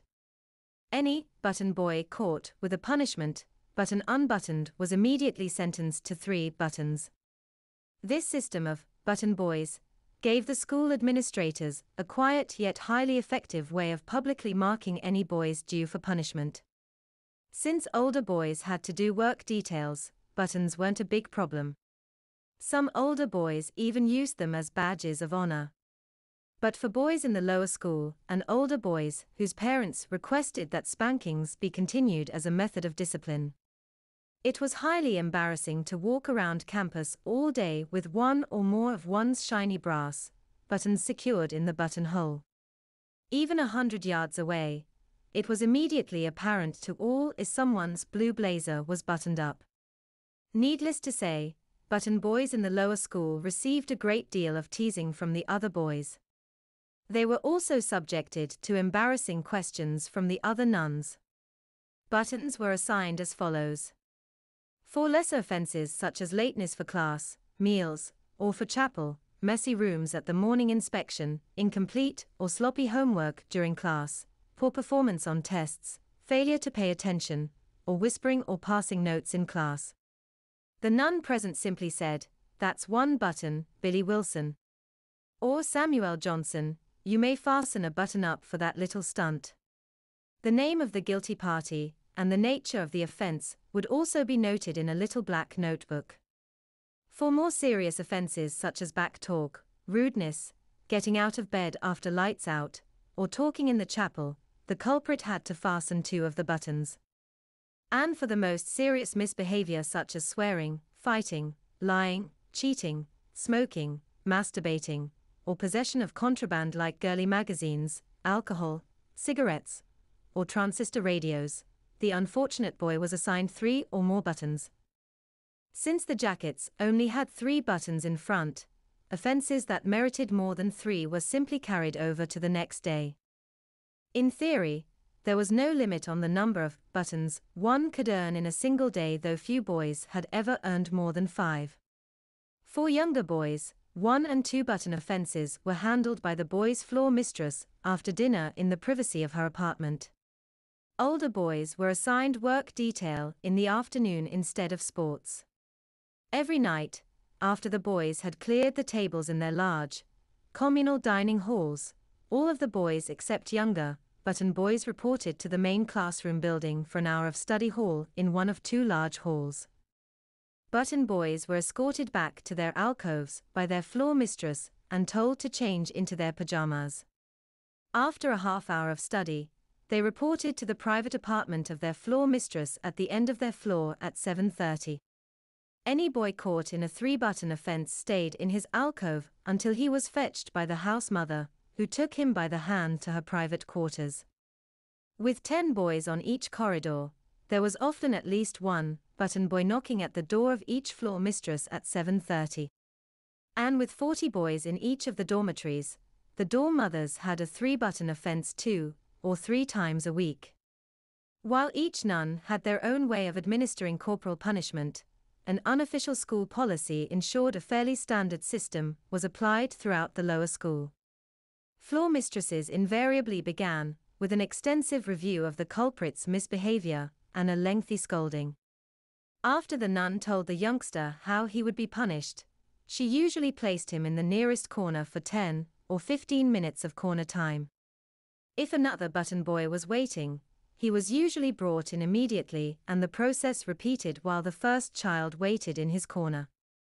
The second culprit was then placed in another corner to await his punishment. When the first boy's corner time was up, the nun brought him out of the corner and gave him a second, thorough scolding which frequently reduced him to tears even before his spanking began. She then placed him over her lap and administered a thorough correction designed to be remembered for the rest of the week.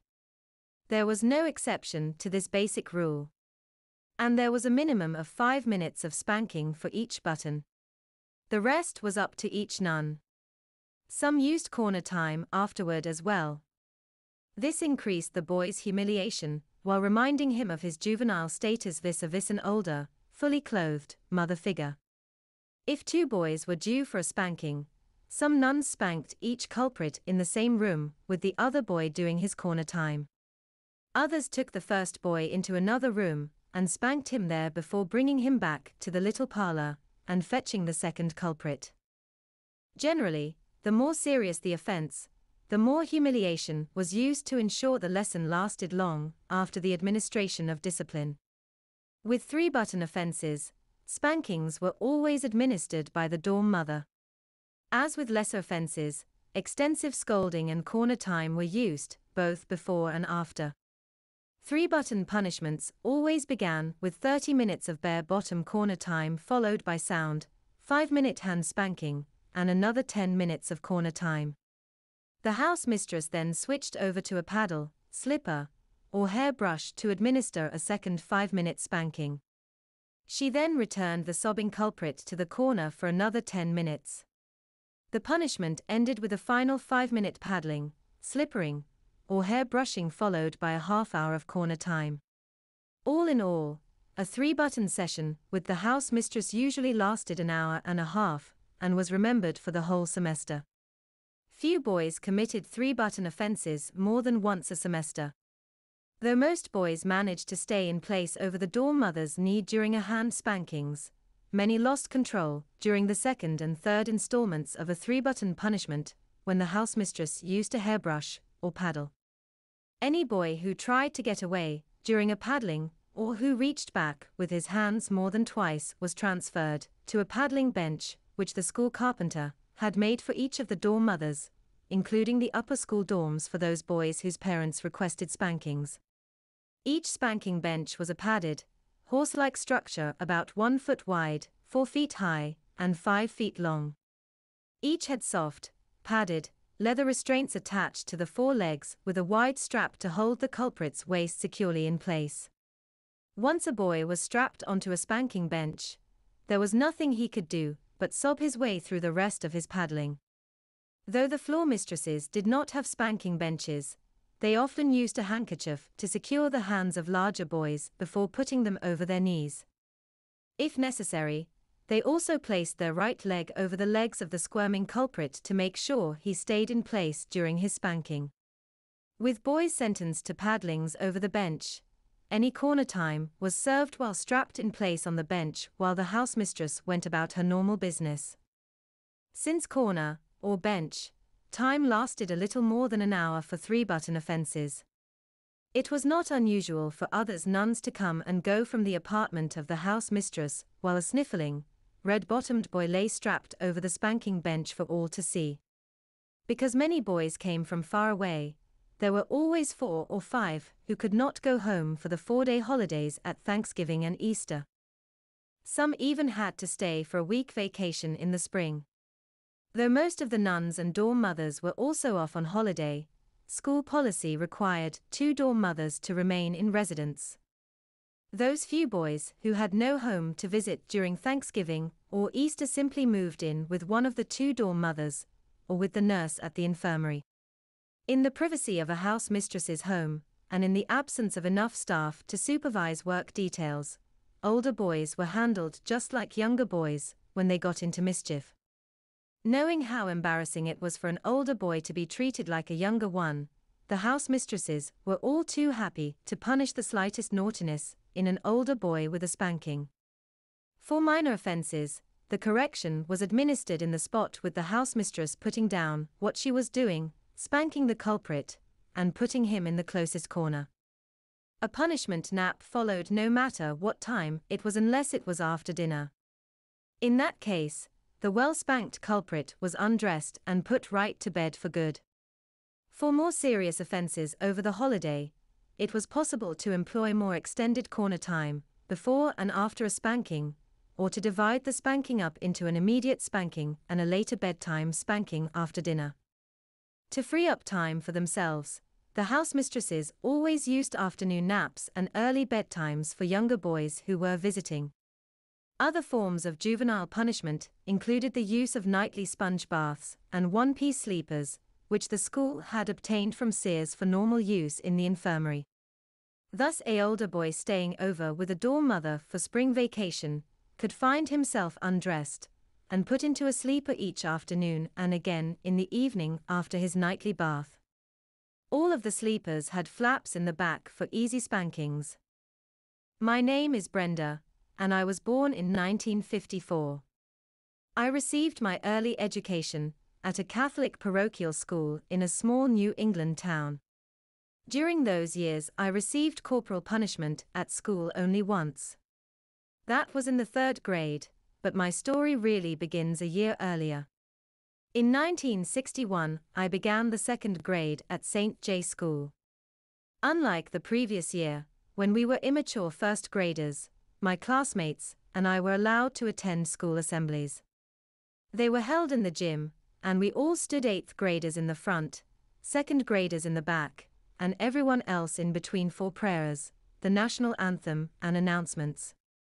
We must have looked like a sea of blue, with all of the boys wearing light blue shirts and all of the girls wearing navy blue uniform jumpers over white blouses. The assemblies were directed by the principal, Mother Frances, a raw-boned Irish woman in her late 30s, whose hair color was revealed only by the orange eyebrows that curved beneath the white cotton of her wimple. An imposing figure in her flowing black habit, Mother Frances was also vivacious and kind. However, at the first assembly I attended in 1961, she laid down the rules: no insubordination, no laziness, no playing the fool. She warned that anyone who couldn't behave like a dignified lady or gentleman would get it hot and heavy from her. From the back of the gym, I could barely see the paddle that she brandished, but I would soon get a closer look. My second grade class was co-ed, with boys sitting on one side of the room and girls sitting on the other. My own seat was near the front of the room, with only one girl in front of me.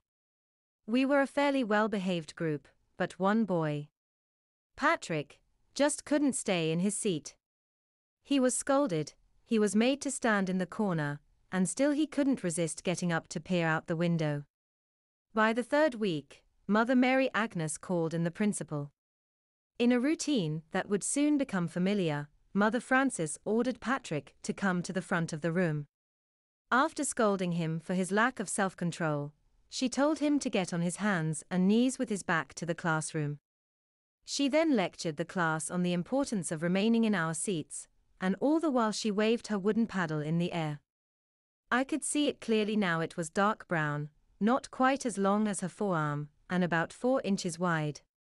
Finally turning her attention to Patrick, Mother Frances administered 8 solid whacks in rapid succession, pausing only to hitch up her sleeve after the third stroke. By the 4th whack Patrick was whimpering, by the 7th, he was bawling. As she paddled Patrick, Mother Frances scolded him, saying, "From now on a whack, you will a whack, stay a whack, in your seat, whack." After the last stroke, she said, "Get out of my sight." She then told the class that she would check in every week to be sure that we were behaving ourselves. That was the first paddling I witnessed, but it was far from the last. During that school year, an average of about 1 student a month was paddled in our class. The routine was always the same: a stern admonition to the offender, who then assumed the position on his hands and knees and waited while Mother Frances lectured the class, then 8 to 12 hard whacks with the wooden paddle while Mother Frances continued the scolding. About half of the offenders cried. On rare occasions, Mother Frances would paddle a student at an assembly, in front of the entire student body, but most of the punishments were administered in the classroom. The paddlings were performed only by Mother Frances, never by the classroom teacher. Throughout the year, we second graders become aware of a pattern: only boys were being paddled. When Rick and Diane threw modeling clay at each other, Diane was made to stand in the corner while Rick was paddled by Mother Frances. Our teacher, Mother Mary Agnes, explained that Rick was paddled because he started it, but none of the girls really believed that. And while Mother Frances continued to warn that we would be paddled, hot and heavy, if we couldn't behave like ladies and gentlemen, we ladies didn't worry too much about being punished. While corner time was embarrassing, it was far better than what the boys were receiving. And I was a good girl, I never even had to stand in the corner. 3rd grade, 1962. We now moved up a row in the assemblies, and we also moved up a floor for our classes. The kindergarten, 1st, and 2nd grades were on the 1st floor, while the 3rd, 4th, and 5th grades were on the 2nd floor. The top 3 grades had the 3rd floor. Something else was new this year: segregation of boys and girls. I'm not sure why the school decided to give each sex a separate classroom and teacher, but there were no boys in Mother Veronica's classroom that year. And something was different about the classroom. In the back there was a door leading to a fire escape. Mother Frances warned us about that door when she visited our class during the first week. We were not to open it, and we were not to go down the fire escape unless a fire alarm had sounded. She made clear that the fire escape was dangerous, we could get hurt, and she would thrash us to within an inch of our lives if we were caught there.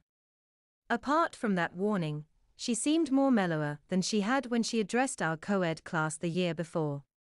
This confirmed our suspicion that her dire warnings really were intended for the boys. Corporal punishment was not much in evidence during my year in the 3rd grade. About once a month we could hear a boy being paddled in the room next to ours, and once an 8th grader was paddled at an assembly for pulling a fire alarm, but the paddle wasn't displayed when Mother Frances visited the 3rd grade girls. However, it would reappear one day in late April.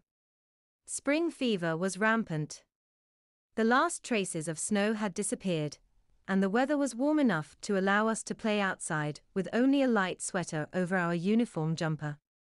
Before the final bell at 3 o'clock, we were squirming in our seats. When the bell would sound, we'd head straight to the schoolyard for a round of jump rope. On a particularly warm Thursday, I had to stay after class for blackboard duty. I wiped the board, went outside to pound the erasers, and returned them to the classroom. From the room, I could hear my friends playing in the schoolyard below, so I called from the window that I'd be right down. One girl named Linda, my rival for best spelling honors, shouted up to me, "Brenda, come down the fire escape, it's faster." She was right, it was faster than going around to the front door and then circling the building to the back schoolyard. Were there any nuns around? None that I could see. Should I take the chance? I had already lost 15 minutes of valuable playtime, and my mom expected me home by 4 o'clock. I scampered down the fire escape and joined the line of girls waiting their turn. My best friend, Maureen, slipped back one place in line to join me, and she said, "Brenda, that was really dumb. Do you know how much trouble you could have gotten into?" She was right, of course. I shouldn't have let Linda talk me into disobeying Mother Frances. But at least I hadn't been caught. I vowed to myself never to do it again. That evening wasn't memorable. I assume that we had spaghetti for supper, since it's what we usually had on Thursdays, and I imagine that I did my homework and watched some television before going to bed. Perhaps I heard the phone ring and my mother answer it right after supper. If so, I can't remember it. Friday morning, after breakfast, I cleared the dishes and grabbed my bag. If I hurried to school, I could play for 20 minutes or so before the assembly at 8:15. But my mother stopped me before I reached the door, and she asked to speak to me for a minute in the parlor. I followed her in and sat on the sofa. "Brenda, did anything unusual happen at school yesterday?" I thought about the question and then said, "No." At that point I really didn't understand what was about to happen. My mother said, "Well, let's try a different question. Did you behave yourself at school yesterday?" At that point I might have realized that my mother knew about my trip down the fire escape. But, before thinking about my situation, I answered, "Of course I did." Why did I lie? Maybe I was still sure that no one had seen me. Maybe I thought that I could come up with a believable explanation, a story about dropping an eraser and having it land halfway down the flight of stairs.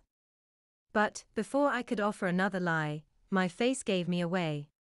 Under my mother's stare, I blushed a bright scarlet. She didn't release her gaze for several seconds, then she said, "Would you like to answer that question again, young lady?" And this time, I told her the truth. My mother looked at me for several more moments. Then she said, "Mother Frances called after supper last night, and she told me about your escapade. She wanted to know whether she should paddle you, and I told her that I'd talk with you first and then have you bring a note to school. I was planning to tell her to give you a detention." My mother reached into a pocket in her apron and took out a small envelope. She opened it, took out the note that was inside it, and stuffed the note back into her apron pocket. She said, "You wait right there while I write another note." She then left the parlor. When she returned several minutes later, she handed me the sealed envelope and said, "You will bring that note to Mother Frances as soon as you get to school. When school is over today, you will come straight home. Then we'll talk about what we're going to do about your lying to me." I lived just a few blocks from school, but the distance seemed endless that day. I thought very briefly about writing a new note and forging my mother's signature, but I knew that doing so would only make matters worse. I thought about how much the paddle was going to hurt.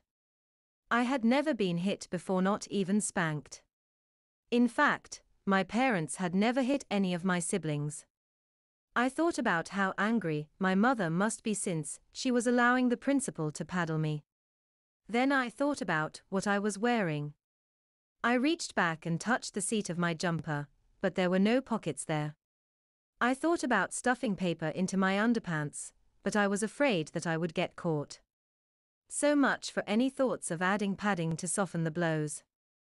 I was running just a bit late, because of the conversation with my mother, so I didn't have time to play with my friends. Instead, I did what I was told to do. I went straight to the principal's office. To my relief and surprise, Mother Frances wasn't in. I waited for several minutes, then left the note with her secretary a few minutes before the first bell rang. Then I headed to the gym, where I took my place in the assembly formation. As Mother Frances entered the gym, a horrible thought occurred to me. Suppose that she paddled me in front of the entire school. My knees began shaking, and I started perspiring. I tried to look inconspicuous, and I probably succeeded since I was a small girl near the back of the formation. The assembly passed slowly, the prayers, the anthem, the announcements. I was not called out, but I hardly felt relieved. After all, I knew that she would be coming for me sometime during the day. And the day was agony, every moment lengthened by the dread I was experiencing. At lunch, Maureen told me that I was pale as a ghost, and she asked me what was wrong. I told her that Mother Frances was going to paddle me, and Maureen said, "Don't be silly. She doesn't paddle girls. You'll probably get 2 weeks of detention." I wanted to believe that Maureen was right. After all, I hadn't seen what the note said. Maybe my mother had changed her mind and decided that a detention would be sufficient punishment. Maybe my mother and Mother Frances just wanted to scare me. If so, they were succeeding. Every time the classroom door opened, I started shaking. By 2 o'clock, I began to believe that I might be getting a reprieve, but then I thought about how horrible it would be to spend the weekend wondering whether I would get paddled on Monday. Better to get it over with, I thought. At 2:30, Mother Frances stepped through the classroom door. There was no doubt that she was on a mission. In her right hand she held the brown paddle that we hadn't seen for such a long time. She said, "Excuse me, Mother Veronica, I need a few minutes." "Brenda, I want you up here right now." My knees felt like jelly, and there were tears in my eyes before I reached the front of the room. Mother Frances said, "Would you like to tell the class what you did yesterday afternoon, young lady?" I couldn't talk. I just shook my head and kept my eyes on the floor. "Look at me," Mother Frances said. I looked up. Her face was florid, her eyes flashing. Then my eyes strayed down again. Her right hand looked awfully strong, the veins standing out as she gripped the paddle firmly. Mother Frances said, "If you're too ashamed to say what you did, I'll tell the class. Brenda ran down the fire escape last night." The entire class was very quiet, the air charged with anticipation. Mother Frances said, "On your hands and knees, girl. I'll deal with you in a minute." I assumed the position and tried to keep my skirt from hiking up. The floorboards felt gritty underneath my knees, and the dust made me want to sneeze. Then a new fear overtook me. I needed to pee. Suppose that I couldn't control myself. Crying in front of the class was bad enough, but even the boys did that when they were punished. But wetting myself? I would die before I let that happen. I tightened my muscles and waited. All the while, Mother Frances was lecturing the class. "I warned you about that fire escape," she said. "Some children have been killed falling from fire escapes, but that's not going to happen in this school. Do you remember what I said I'd do if you went down those steps? I said I'd thrash you to within an inch of your life. Did you think that didn't apply to girls? Were there any boys here when I told you to stay off the fire escape?" Mother Frances turned her attention to me. She said, "I usually don't have to paddle girls, because they usually don't behave as badly as boys. But you, young lady, have this coming. So here's your medicine. I could hear the whoosh as the paddle descended. I braced myself, but I still wasn't prepared for the impact. A loud crack resounded, and the force of the blow nearly pushed me onto my face. My bottom felt like it was on fire. I gasped loudly. A few seconds later she hit me again, and this time I couldn't resist reaching behind me to try to protect myself. Mother Frances said, "Move that hand, young lady. I don't want you to do that again." After that the blows rained down fast and furious. I can barely remember the individual swats. All I remember is the intense burning pain and a blurry red haze as the tears fell from my eyes. I'm sure that Mother Frances was scolding me while she administered the paddling, but I didn't hear a word that she said after the warning to move my hand. Later Maureen would tell me that Mother Frances hit me 8 times, and that by the 3rd blow I was bawling like a baby. I don't remember being told to return to my seat, but I do remember Mother Veronica holding my shoulder to steady me when she saw that my knees were weak. I also remember the searing pain as I tried to sit down. I popped up, then lowered myself down again more slowly. Then, under the cover of my desk, I felt between my legs. My underpants were dry, thank God. Most of the last half hour of class was lost in a blur. Mother Veronica was kind enough not to call on me, and I managed to stop crying after about 10 minutes or so. My bottom felt very hot, but I tried not to squirm. The worst part was that I could feel all of the eyes on me. It may have been my imagination, but I'd swear that Linda was smirking. Finally, at 3 o'clock, I walked home with Maureen. We didn't say very much, and I knew that my ordeal was far from over. I still had to face my mother. When I walked through the front door, she was waiting for me in the kitchen. She didn't have to ask whether I had been paddled. One look at my face told the story. But then she surprised me. She said, "Mother Frances just called, and she told me that you took it like a big girl." That was a lie, but I thank you for it, Mother Frances. Then my mother said, "I want you to come into my bedroom." I followed her in, and she closed the door. She then crossed to her dresser and picked up a hairbrush. She returned to the bed, sat next to me, and handed me the brush. Then she said, "Do you know where I got this brush?" I knew. The brush had belonged to Nana, her mother. Nana had brought the brush across the ocean with her from Ireland, and it was one of her prized possessions. The dark hard wood was laced with silver filigree, and the bristles were very soft. Shortly before Nana died, she gave the brush to my mother. My mother said, "I never told you this, but Nana spanked me with this brush once. She heard me calling your Aunt Kate a name that I won't repeat, and she hauled me into her bedroom and put me across her lap. I'll tell you that I ate standing up that night."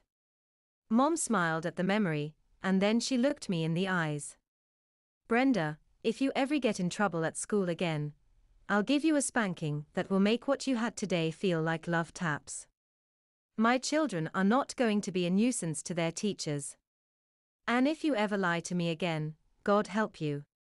Just because I haven't spanked you or your sisters until now, it doesn't mean that I won't. Now give me a hug and go to your room. You're grounded for the weekend, and we'll start fresh on Monday." Starting fresh wasn't quite that easy. My friends didn't mention my punishment, but one day I saw Linda playing with another girl, Kathy, in the schoolyard. Linda said, "I'll be Mother Frances, and you'll be Brenda." Kathy knelt down, and Linda proceeded to beat her with a ruler while Kathy made wailing sounds. A small group of spectators was very amused, and I was very embarrassed. But the school year soon ended, summer came, and by the next school year my punishment was old news.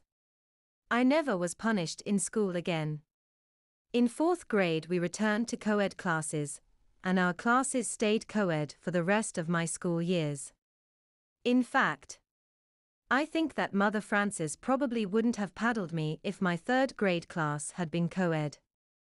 It would have been unseemly for a girl to be on her hands and knees in front of boys. And, during my sixth grade year, Mother Frances was replaced by a younger principal who didn't believe in paddling. I witnessed no more corporal punishment at school. I remember in my formative years a time where my mommy and daddy treated me out to a drive-in movie. I was told that before we left, I would have to take a bath. Before we left, Mom told me to take a bath. Once I had got out of the tub, I was to dry myself off and come into my parents' bedroom. "Mom," I said, "I need clothes." "Just come in to see me with a towel," she replied. When I had bathed myself, I went into Mom, and she had a pile of my clothes on her bed. She also had one of my brother's Pampers pull-ups. "You need to put this on," she told me firmly, "because there won't be any bathrooms at the drive-in. So you can just go in the diaper." At that age, I was very embarrassed at the thought of wearing a diaper like a baby. I flatly refused.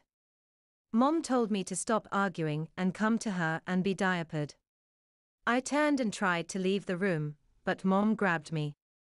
She placed me on my back on her bed.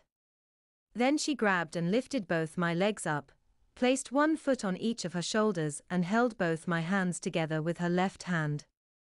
Then she started to spank me with her right hand while I was in this position. At first, I looked directly into her eyes as she chastised me, but after a while, I closed them tightly and tried to pretend this wasn't happening. I thought it was so unfair to get a spanking for this. When she was done, Mom made me lift up my legs, and she put the pull-up on me. Then she made me stand up on the bed like a baby and finished dressing me socks, shorts and t-shirt. We went to the movie and Mom saw I was still upset. I don't know if she told Dad what had happened, but she had me sit on her lap for most of the show, and in all honesty, it was pretty nice. The diaper's padding reduced the burning effect in my butt. The show ended and we went home. All the while I had really needed to pee, but I wasn't going to give in and do it in the diaper, which by the way was way too small for me. I don't think it would have absorbed enough if I had urinated in it. So I held everything in until we got home. When we arrived, Mom took me up to my bedroom. He made me take off my shorts and then she pulled the diaper off me. By this point, I was busting and ran into the bathroom to pee. I didn't even shut the door. Mom came in as I was still peeing and said sternly, "Come back into the bedroom when you are finished." When I got back to the bedroom, she asked sternly, "Why didn't you go in the diaper, as I told you to? You could have really hurt yourself by holding in your wee-wee for so long. You never listened to me." This time, she grabbed me under my arms and lifted me up over the bed and over her arm. I remembered the last time I had got a severe spanking in this position and was very scared. Mom spanked me much slower than she had before, but it was just as hard, and the gaps between her smacks gave my bottom a lot more time to appreciate the sting. Because it was summer, my bedroom window was open. I could hear my neighbor, Mrs. Francis, outside, talking. I knew that she heard everything that was going on, as the sound of a boy getting spanked in my neighborhood was very common. She even spanked her own son, Gary, in the front yard once. One blessing was that Mom didn't spank me as long as she had the last time I was put in this position. I believe it was because she could see exactly how red my butt was getting and she knew when I had enough. Finally, she put me down and made me put my PJs on and get into bed on my back. She said, "Don't move or roll over, or I will come back and spank you again." I knew there was no way I could survive a triple spanking, so I obeyed. Mom left my door open so she could easily check on me. I really couldn't believe she had actually given me 2 spankings in the same day.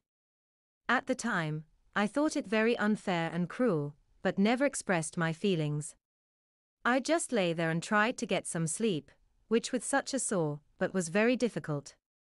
The next day, Mom told me to get up and come to the kitchen for breakfast. I didn't say much, and she did all the talking. She told me, "You know, Eddie, when you need food, clothes and medicine, I give them to you because I love you. Equally, when you need a spanking, I give it to you because I love you. Do you understand?"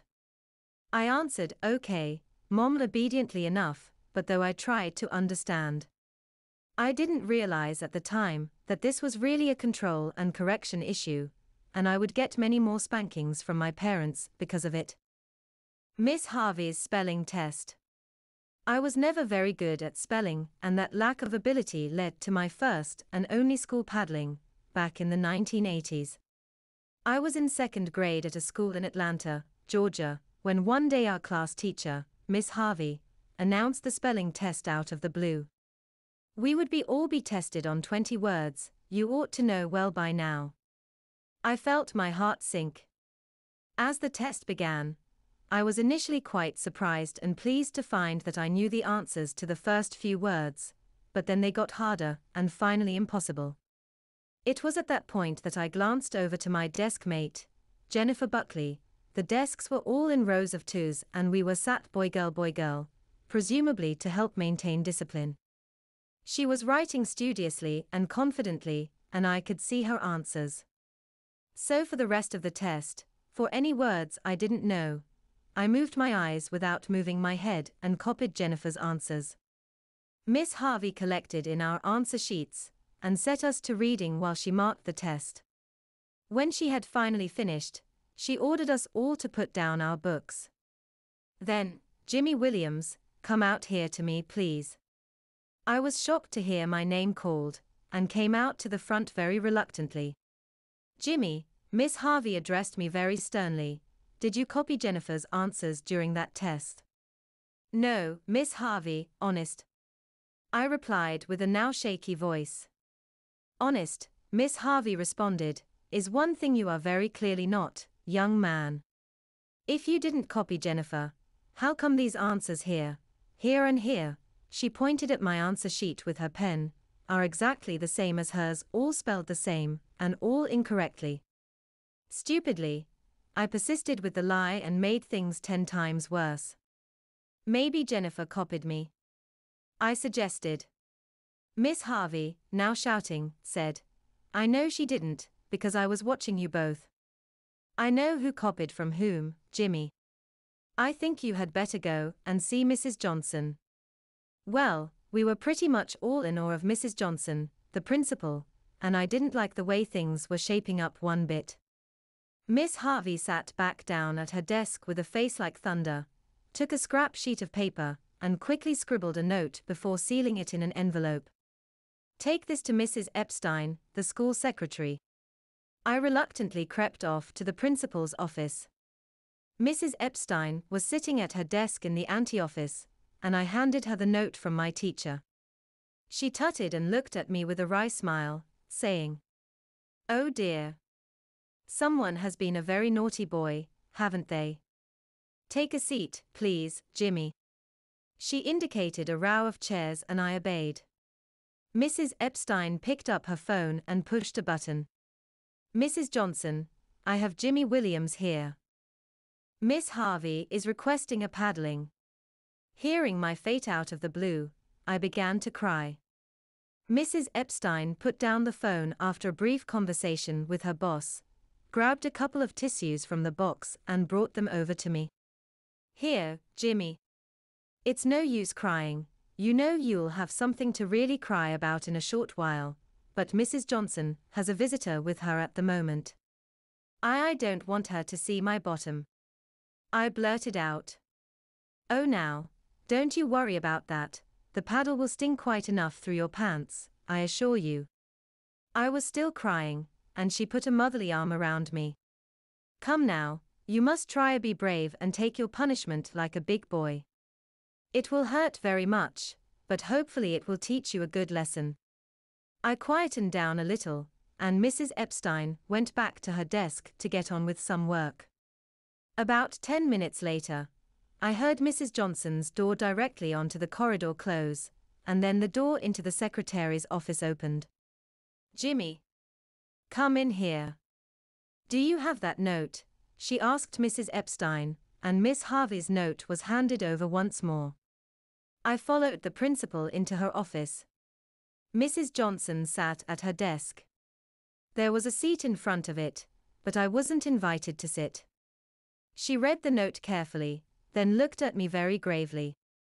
She didn't shout, as my teacher had, but she spoke firmly and seriously for about 5 minutes about how wrong it was to copy other children's work. Finally, she said, "Miss Harvey has requested that I paddle you for this, and I must say, unfortunately, I have to agree with her that a spanking is needed. I am going to give you 4 swats, Jimmy." With that, she opened a drawer of her desk and took out a wooden paddle, which was probably quite modest, in retrospect, but which looked enormous to a 7-year-old about to have his bottom spanked with it. Mrs. Johnson put the paddle on her desk, then picked up her phone to her secretary. "Can you come in to witness, please?" Mrs. Epstein came through, now looking a lot more solemn and serious than she had a moment ago. Mrs. Johnson drew out the chair that was in front of her desk and turned it around. "Now, Jimmy, I want you to bend over and put your hands on the seat of the chair like this." She demonstrated the position, then picked up the paddle. Next, I felt her feeling my bottom as she checked I had nothing in my back pockets. Then I felt the wood being put to my behind. Then suddenly it wasn't there, and the next thing I knew was an almighty sting spreading through my buttocks. I yelled loudly as the first swat was applied and tried to stand up. "You'd better hold his hands down for me, please," I heard Mrs. Johnson say. Mrs. Epstein came round the chair and took my hands firmly in hers, and held me back down in position. This was followed by another tremendous swat across both cheeks, and my bottom began to burn unbearably. I, in turn, began to really cry properly now. Mrs. Epstein's face was close to mine, and she just murmured, "Be brave, now." The principal applied 2 more of the same, then I was allowed to stand up, and I was given more tissues, this time from a box on Mrs. Johnson's desk. As she gave me a little time to compose myself, the principal wrote down my crime in the punishment book, and had Mrs. Epstein sign it as well. Then she took another piece of paper, wrote on it busily, and put it in an envelope. Looking up, Mrs. Johnson said, "Well, I trust that has taught you a sharp lesson, Jimmy. I hope never to see you in here for this again, do you understand?" I nodded through my tears. Mrs. Johnson handed me the envelope. "This is a note for your parents. I'm not sure your troubles are all over yet, young man. Mrs. Epstein, will you take Jimmy back to his class for me, please?" With my newly sore bottom, I was escorted back to the classroom. My humiliation wasn't over, as Miss Harvey had me stand in front of the class while she told them, "Jimmy cheated in the test, and he has been given the paddle. The same thing will happen to any boy or girl I find cheating in this class. Is that clear?" "Yes, Miss Harvey," the children dutifully chorused back. During lunch, I found myself something of an unexpected hero among my classmates, with both boys and girls wanting to know about my punishment. "How big is the paddle? Does it hurt? Did you cry?" Naturally, I didn't give an honest reply to any of these questions, but I was the first one in our year to be paddled, so I felt something of a big man. That feeling didn't last very long, however. The note from Mrs. Johnson required a signature acknowledging my punishment, and Mom was not impressed by it, to say the least. "Go upstairs to do your homework," she ordered. "You'll be spanked at bedtime for this." Once up in my bedroom, I quickly dropped my pants and underwear to look at my bottom in the mirror.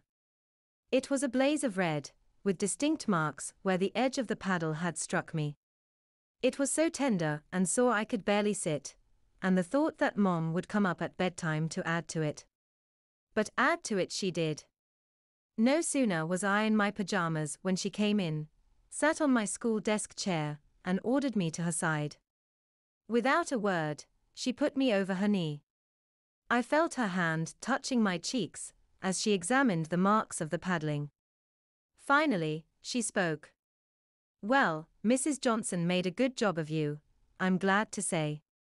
However, this lesson needs reinforcing, Jimmy. I won't have a cheat for my son." Without further ado, she slapped her palm down on my poor little butt and went to work, big style. Mom's hand was hardened by housework and other manual labor, and stung as much as any hairbrush. She had never spanked me so thoroughly, and on top of the school punishment, it was just unbearable. I sobbed my 7-year-old little heart out. Then I was put to bed on my tummy, naturally, and left to cry myself to sleep. Looking back, it was perhaps all a little harsh for a small boy's sins, but it did what it was meant to. I never cheated again.